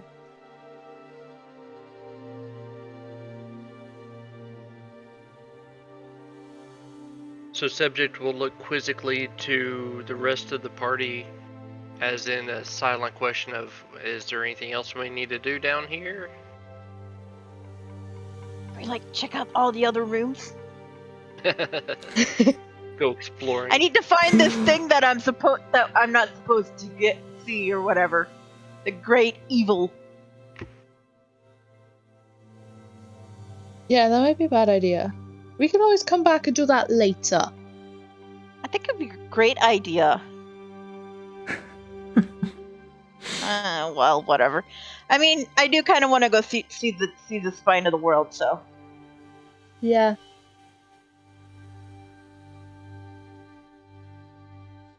It's very conflicting.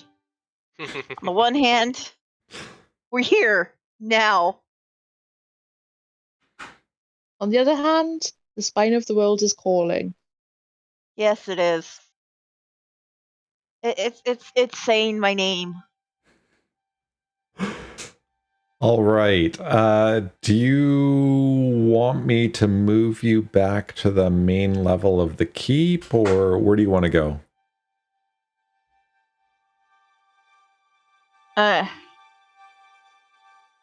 We were going to the inn. Yeah. Okay. To the inn. Let me... So we're leaving the prisoners with Avarice? Yeah, I think so. Good idea, yeah. Darn it, I'm not going to be there to show Mare how to cast prestidigitation. Well, we gotta come back to see the basement, right? Yeah. Yeah, that's true. All right.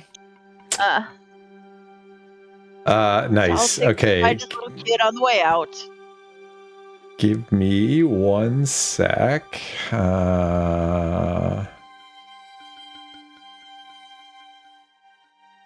When we give them the prisoners, I think we'll let them, bind them however they want to and take back our stuff. Okay. Truth. Sounds good. Let me teleport you to the remains of the inn across from Granny's house, where you can find a little bit of respite for the evening. I will. Unhook the dogs from the sled and... There we go.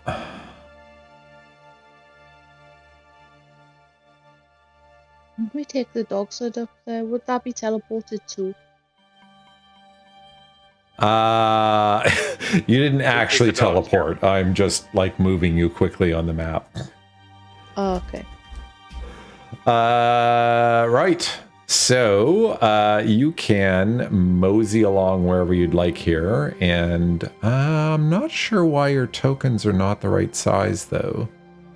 Because this is a 5-foot map. Oh. Apparently, I did not size this thing appropriately. I mean, it'll be fine unless more doors hop out of the walls. No. Yeah, okay. We'll just... Yeah, we'll leave it like that then. You can make yourself giant, or you can leave yourself small, and then, like, all of you can fit in one bed. So if you wanted, I'm not suggesting anything. Max is just going to take up space for there. All right, so you're going for a long rest? Yep. Before we If we long can, rest, please. subject will cast 10 spells of good berry, creating 40 good berries. That is a lot of good berries. Oh, That is a lot of good berries. Okay. Is that even allowed? I believe it's going to be 50 good berries using a second level spot as well. So you could certainly do that, and the berries will last for a day. If your intent is to heal the party, though, I would remind you that eating a good berry is kind of like a day's food. Like, you might be able to eat 2 or 3, but after that, like, your stomach would be like, Piglet, no more. It's good to have at least one for emergency healing. Yep. Plus, you never know what animals or people you have to bribe with good berries. So Yeah, absolutely. And you could feed, like, dogs and all manner of other things as well. So, yeah. So everybody is going to have 10 good berries now. Okay, cool. How do we even add those to the? You would just mark them under notes, I think, or something like that. I don't know. Or you could create a manual item on D&D Beyond and just put 10 good berries on them. Like, put a quantity of 10. And then subject will sit in the main area of the dining hall to keep watch and do his long rest there. Wow. Okay, I'm going to imagine you now with, like, Cylon lights behind your eyes as you're resting. So we can take the long rest now. Yeah, I think everyone's found a little bit of a bed. I think Feyani's sleeping on a crate rather than sleep with Pollux. It's an interesting decision, but... Pollux... Before we go to bed, can I spend some time with my new fun hammer? Oh, absolutely. Yeah, so it is named after the rune that activates it, which is a rune that means sun. The Warhammer itself is named Lightbringer. When you say the word sun, or whichever word you want to change it to, it will flare up like a light spell and bathe everything around you in light, as if you would cast a light spell on the hammer itself. When you bash things, it's a little bit better than a normal hammer, both to hit and damage. And when you bash either an undead or an aberration, it is especially good, doing an extra d6 of damage to it. Ooh.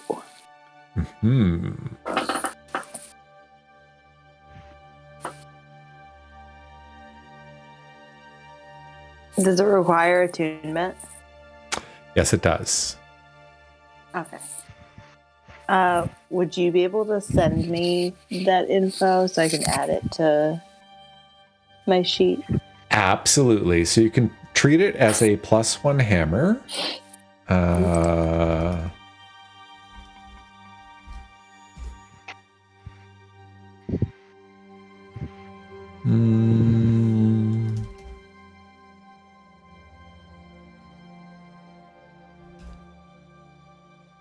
There we go.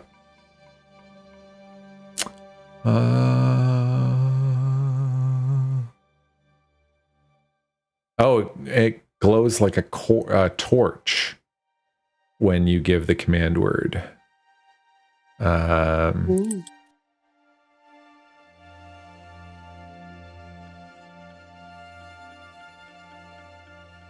Once I've done the long rest, is it right if I swap one of my spells out? Just like while everyone's doing whatever. Sorry, you want to cast a spell before your long rest? I didn't quite catch that. I said once I've had Max do the long rest, is it okay if I swap out one of my spells? Oh, yeah. After a long rest, you can swap out as many of your spells as you want. That is one of the joys of being a cleric. I only want to take out one and swap it for something else. Okay.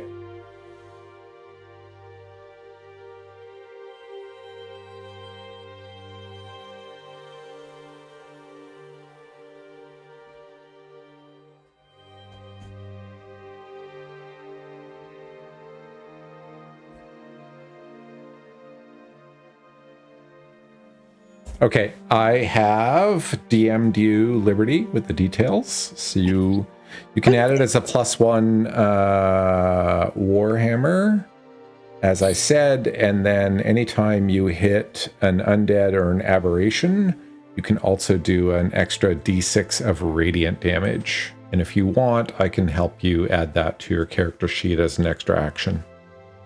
Or if you're confident in doing it, you can do it yourself.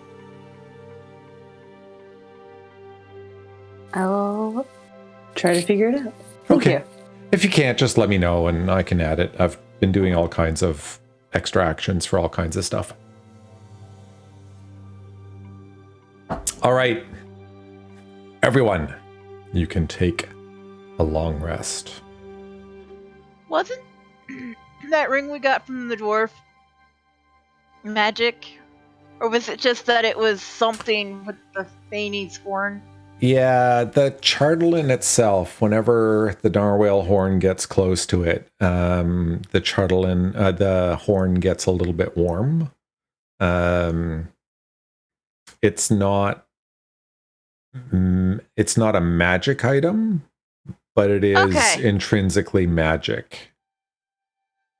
Right, okay. I couldn't remember. Yeah, thank you. It's just like a slight glow.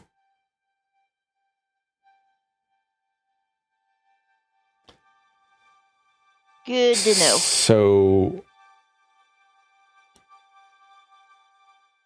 Naya. You know what?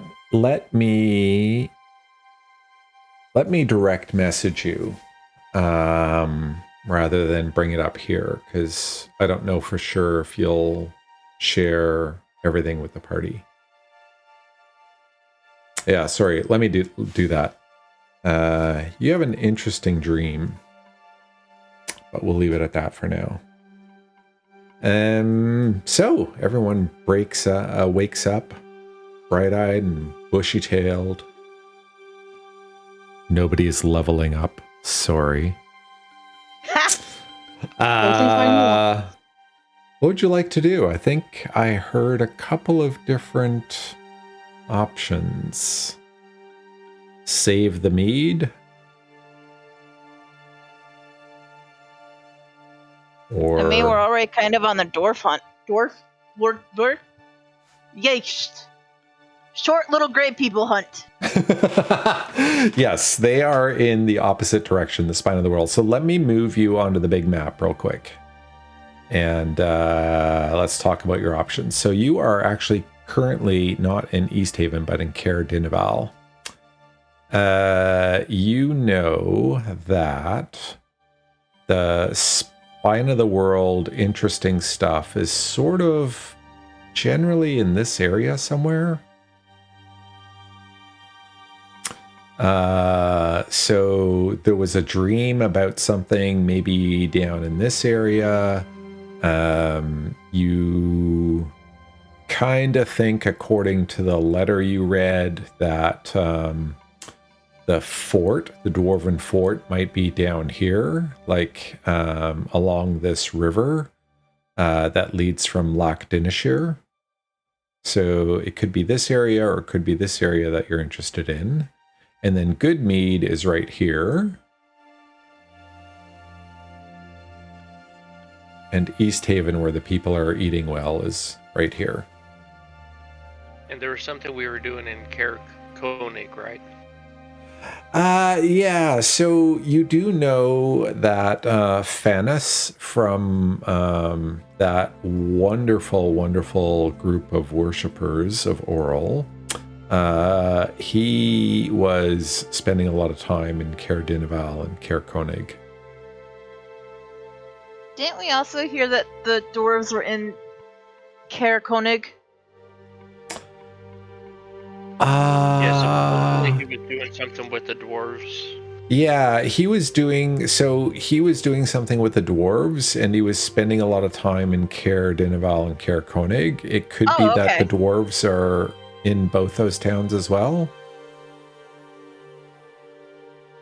Okay. Gotcha. Yeah, remember there's a second brother as well. Yeah. I think you moitered one on the ferry. And the other's in jail, right? Allegedly the other's in jail, yeah. Allegedly, I like that. So, as we're sitting around talking, subject will be like, Sheriff What's-Her-Face said that if we could take care of Ferris Bueller, then it'd be easier to get rid of the children so the people can eat healthy. I mean, that was kind of what we wanted. Yeah, it's fine of the world. Oh, it's fine of the world, and that fort sounds pretty dang cool. And then we gotta help Granny too, but that's a ways down the other way. Well, I mean, we were told that we weren't quite ready to go to the spine of the world. Or was that like some time ago? Like one level ago.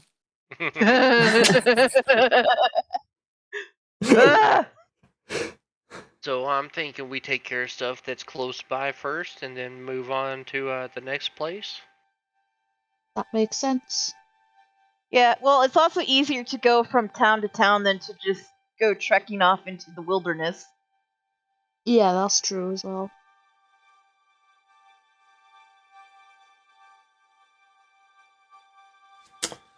So just to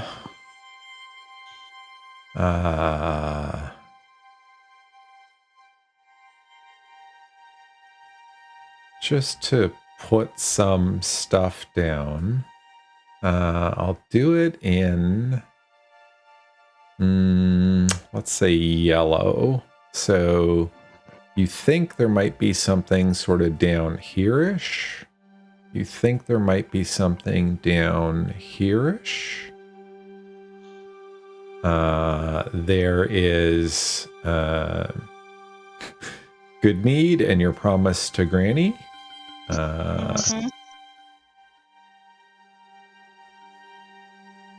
And you think there might be more dwarf stuff through Fanis up in Caer Konig. So those are sort of your leads right now. You don't know for sure where the fortress is. You feel... So Feyani feels pretty confident. She might be able to find this place down here if she got close to it. Well, if we go to Caer Konig, we might be able to get some better directions to the fort. Like, because like he said, he's working with the dwarfs, so he might have more information for getting there. Like a map drawn in crayon. Yeah! Don't know if he'd use crayon, but sure. Maybe lipstick. You sound very certain about that.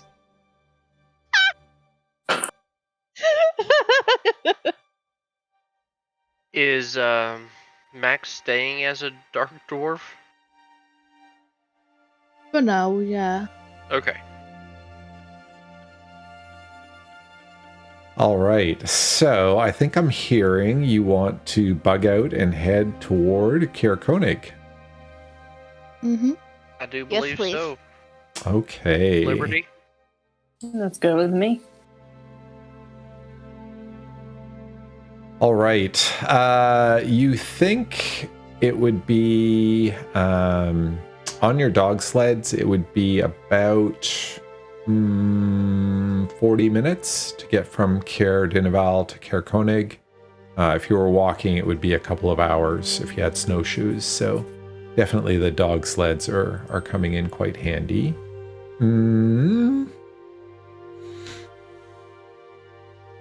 And I'm assuming you're going to take the path, or do you want to go along the lake, or... Let's take the path, guys. I think that's a good plan. Yeah. Okay. Let me...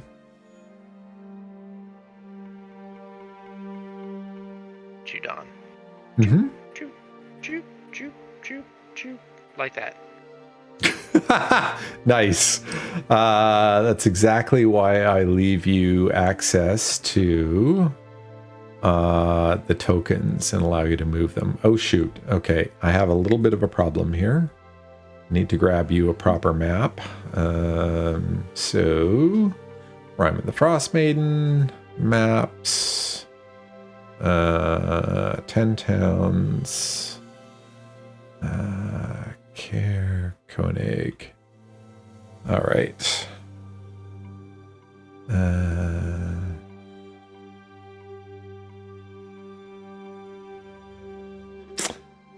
So, you are... Oh, actually, I have a better thing we should do. You are approaching Caer Konig. And it looks like that. So, kind of a big mountain sort of buttressing the back of the town. The far edge of the town, like just past the buildings, you can see Lac Dinashir frozen in the distance. That's this big frozen wasteland back here, and some hills on the far side of the lake itself. The town is much like Caer Dinaval, with lots of warm lights on and smoking chimneys as everybody is trying to keep warm. Like Caer Dinaval, Caer Konig also has a Caer. Caer is just means castle. Castle here, however, as you can see to the left, is in utter ruins. It stands as just like the bones of a castle, really. Nothing on the inside, no roof or anything like that. You're all unfamiliar with Caer Konig, so you don't really know where to go at all. Is there an ominous building with no lights on at all? I mean, there's a ruin. Unfortunately, there is no neon sign saying adventurers should come here. Sorry. So, we but come in at the northwest? I will give you your little marker token. Oh, shit. Wow. Can I undo that? Oh, good. Okay. I want the boat. Yeah, I bet. Okay, so you are coming in from there. Yeah, you're not quite in town yet. You'd just be approaching the castle. So just over here on the road, though. Maybe we should check out that big house first, right? By the Straight castle. east. Yeah. Yeah. It's an idea.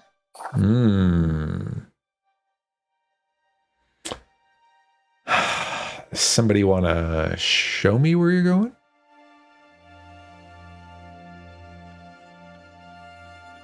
All right, so you approach, and this does indeed look like a big home rather than a fort or an inn or anything like that. It has a couple of lights on, but not really, and they seem to be more at the back of the house than the front of the house. It looks like it hasn't been super well cared for in a while.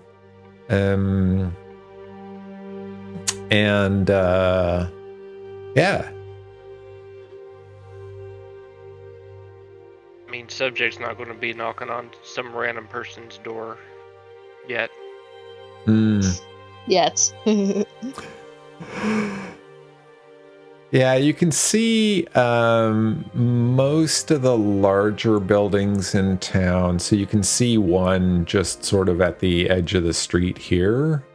That's kind of looming above the houses in front of it right here. It's got 2 stories, for instance.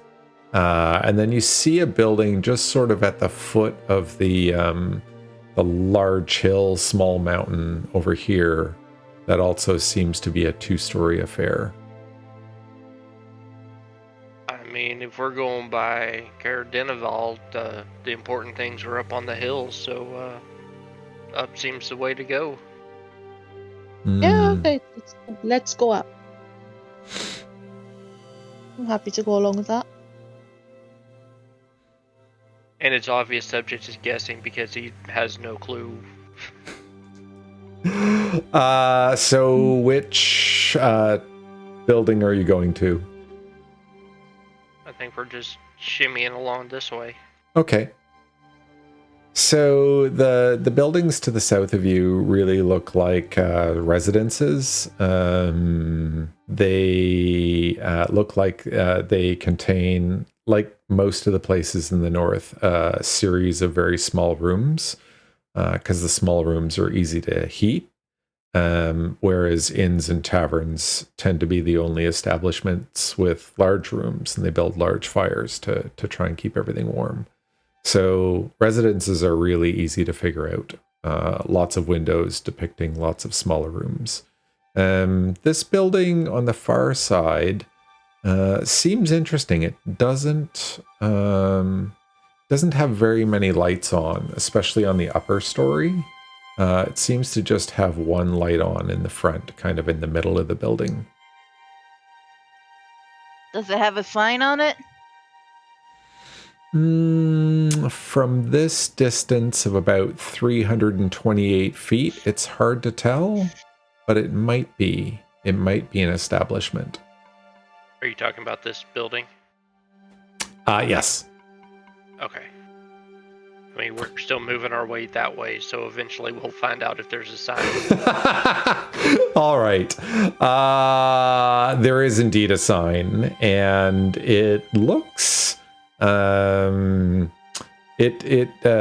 says Frozenfar on it. Frozenfar, all one word. And it looks like an outline of Caer Dinaval behind the lettering.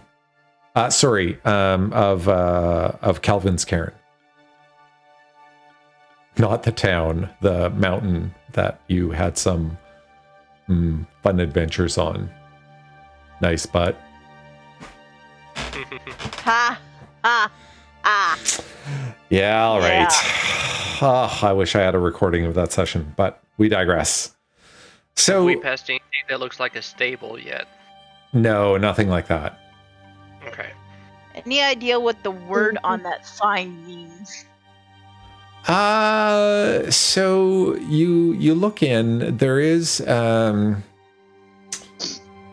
little bit of light in the room right behind the sign, and through the frosted up windows, through like holes or little clear spots in the pane, you can kind of see what looks like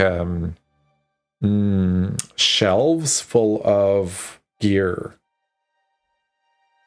Like it could be rolled up tents and sleeping bags, stuff like that.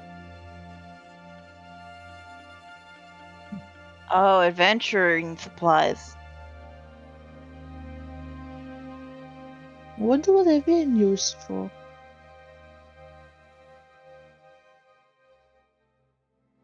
Well, we could go in and ask. A good idea. And we can always ask for directions to the inn or tavern or Don't speak the yourself. local landmarks. You're obsessed with getting to an inn or a tavern, aren't you? I might make some money, playing for them. Yeah, okay, fair enough. So far, we've been working for free, so Mm. the subject with dog sleds. Cool. So yeah, you go in and you're greeted by a really nice blast of warmth. The place is very well heated and seems to be very, very welcoming. It is indeed an outfitters of sorts, in that there are a bunch of shelves, including the one you saw that seems to have tents and sleeping bags and things like that for outdoor use. There are a whole bunch of different sized snowshoes kind of leaning up against a rack that has, backpacks and barrels and stuff that you might use to load up on a dog sled. As you enter, you can hear some dogs start to bark for a moment from the back of the house, but a rather pleasant-looking gentleman, human gentleman, whistles really loudly, and the dogs instantly cease barking. And he comes forward and he welcomes you. He says, "Hello, my name is Atenas. Welcome to the Frozenfar expeditions. By all means, look around. If there's anything that you have questions about, let me know. If you want to know prices, let me know." Oh, do you have crampons? Yes, I should have some. Let's see, you're probably medium size, I would think. Let me go see if I have some. Is it just for yourself? We'll look at together. Do you guys want some? No, What do they do Probably- again? So yeah, crampons I are like really little do. spikes on the bottom of your boots that you can strap on. And they make it so that you're easily able to walk on ice. Oh. Without fear of slipping. Yeah, I maybe look for a pair for me as well. Okay.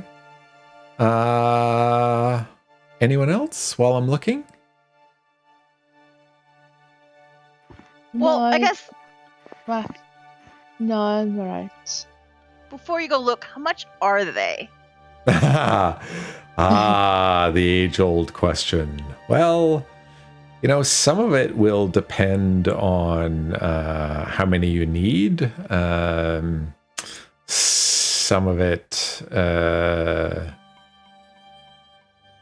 depends on the DM finding the price at the start of the adventure. Sorry to break immersion. I thought there was okay, crampons.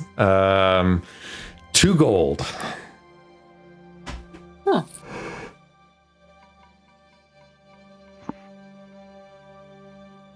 Yeah, I'm not getting any. Would you like some, though?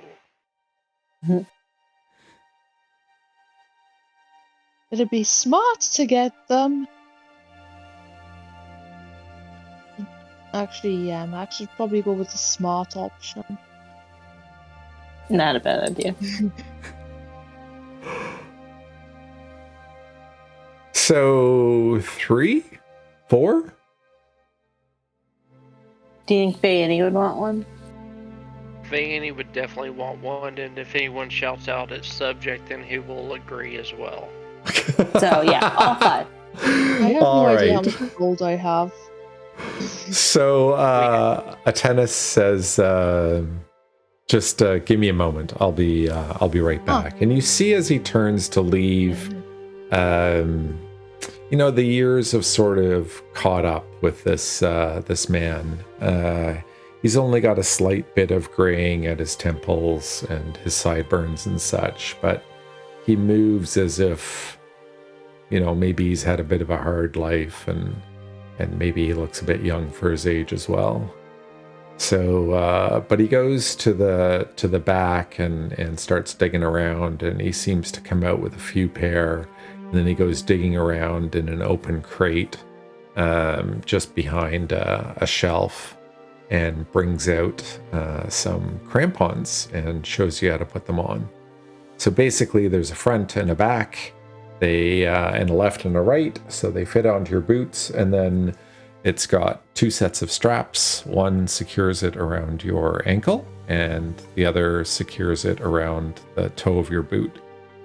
So they go underneath your boots.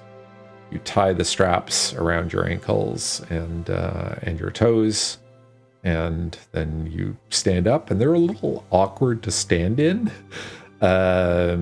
because they make your feet a little bit wider, and you're, you know, noticeably taller by almost an inch.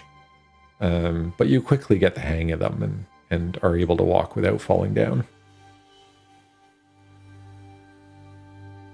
I have no idea how to add those to the inventory or anything. They might be in know. inventory. Like add them through inventory? They are. I don't know how to play with the inventory on this. Just go to your kit. Yeah, sorry. Let me do it offline with you. I can help you add them. Sorry, subject. Go ahead. Subject is going to toss one of his eye gates to either Pollux or Naya, whoever came out and hollered at him, to help pay for the gear that's needed. Yeah, I think they were 10 gold each. Yes. Okay. Yeah, so that'll actually pay for all of them. Perfect. Hmm. Well, thank you, subject. Problem.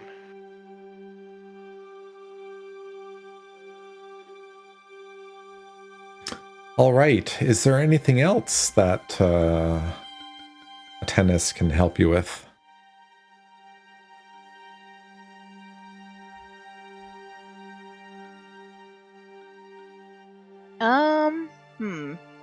Got anything magical? No, I've not seen anything magical since I was younger and wandering Icewind Dale in search of adventure. You used to be an adventurer.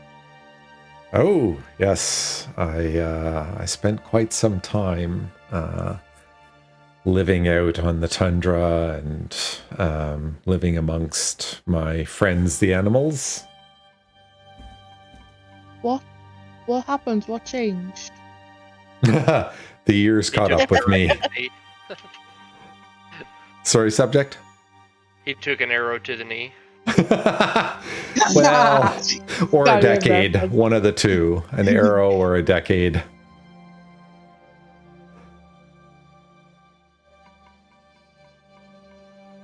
Is there any other gear I could interest you in?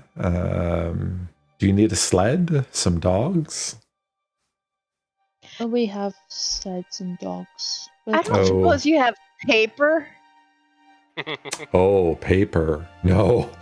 I haven't seen paper in either of the Caers for decades.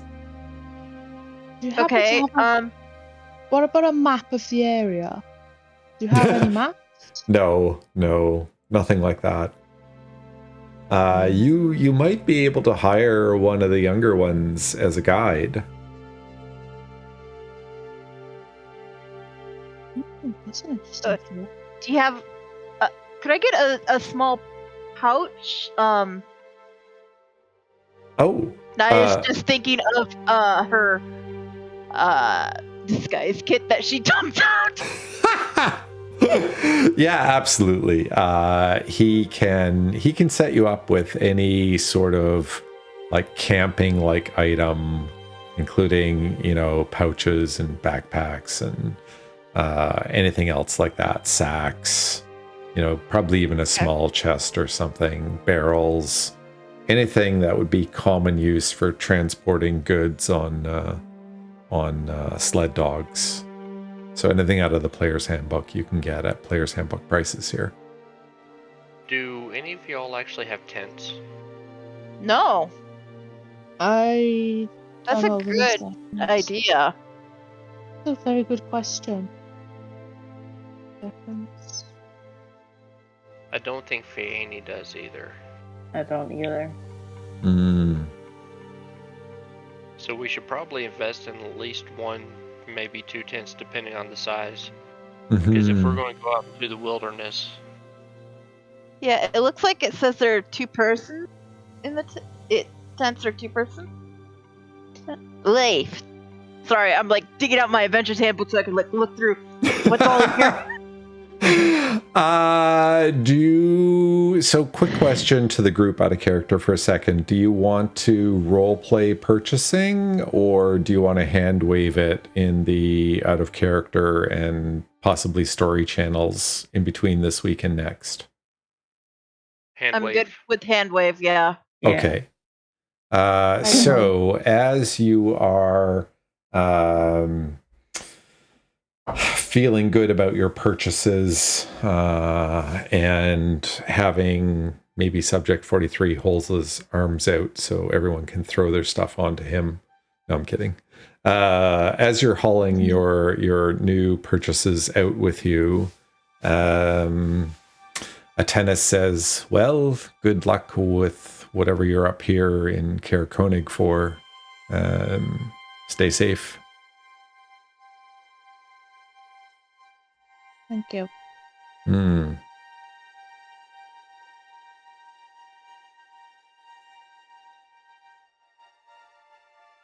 All right, you exit to the frigid outdoors. It's starting to get dimmer again. Later in the day, cold is starting to settle in. A bit of snow is falling. A bit of a wind is picking up from the northwest.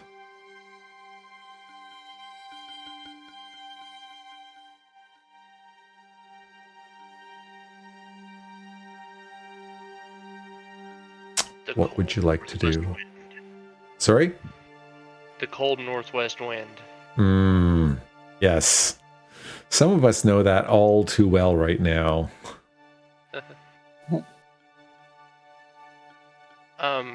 I would say continue following the road if everyone else wants to. Sure. Yeah. See if we can find somewhere to hunker down and shelter at the end of the Oh, we road. should have asked while we were in there. Yeah, that probably would have been smart. I mean, we could probably turn around and like go ahead and say, "Hey, can you tell us where we can find, the points of interest?"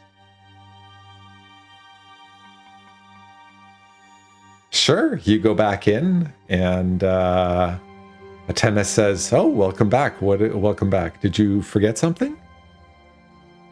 Yes, we did. Oh. Yeah, we got so wrapped up with buying stuff, we forgot to ask, where's the inn and the tavern, if you have them here in town? Oh, why, yes. There's an inn actually just down the street. So if you look southeast of here, down the street, toward the mountain and Lac Dinashir, you'll see an almost permanent market with a couple of tents set up and a couple of small sheds that some stalls are in, and just right beside, at the foot of the mountain, you'll see an inn with some stables beside it.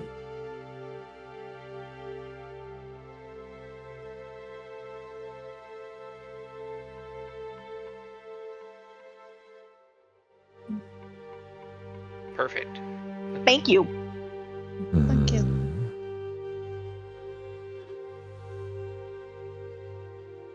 Pleasure doing business with you.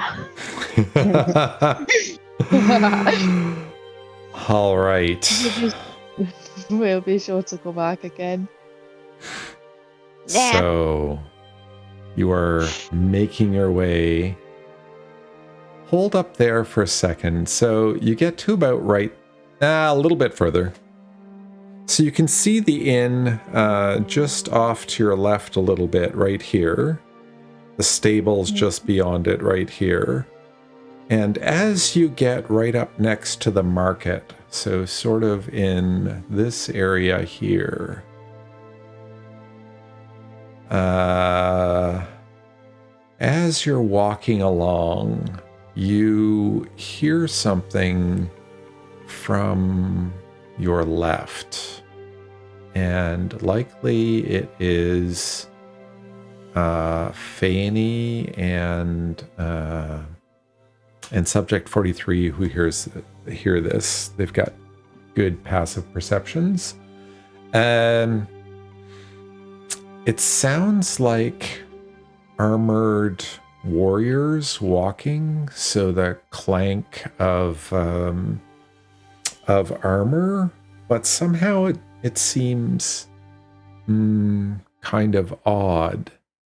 And just as that thought occurs to you, you feel this blast of cold, but not from the wind coming from the northwest at your backs, but an even stronger cold that comes from just on the other side of the tent.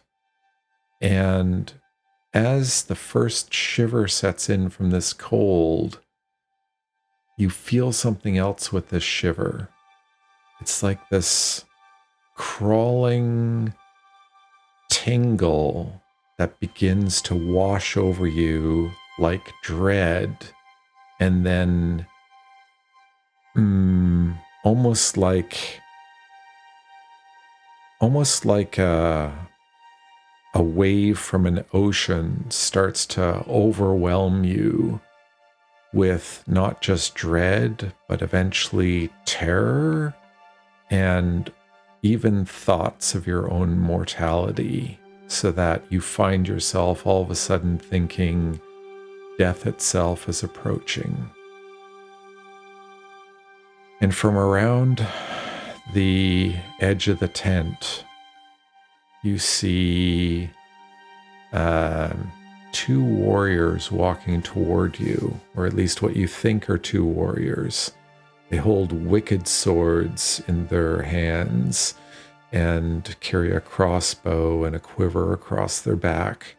Their armor's ornate, nothing you've ever seen before, and must be horribly cold and hard to move in the temperature right now. Yet they don't seem to notice at all. They just seem to move forward with this purposefulness to their actions, like they've been expecting you, and they're coming. Probably not to greet you, though. When you look at their faces, they're bone white, whiter than the snow even, it seems, with bone white hair and dark sockets that you can't seem to see their eyes in. And then there's a sound from your left, and you see two more approaching from the alley between the inn and the house next door. The lights in the house go out as the feeling of dread and terror and death sweep over you. And we will end there until next Monday. I hate when you ended on cliffhangers. Come on. Oh, the cliffhangers. It's my thing. Oh. You hate might need a different DM if hate is indeed how you're feeling. No, I'm Gone. getting used to it. Don, I'm teasing you. I don't want a different DM. All right. Listen, I hope everyone had some fun. I don't know what else to say other than if you need something different from the story, let me know. If you have any feedback, let me know, good or bad. And if you did have fun, please come back in a week, less 3 hours, and prove it to me. Till then, have a great week. I hope everything's going well for folks, and we'll see you next time. Good night, All right. all. Awesome. Good night, everyone. Thanks, Night, everyone.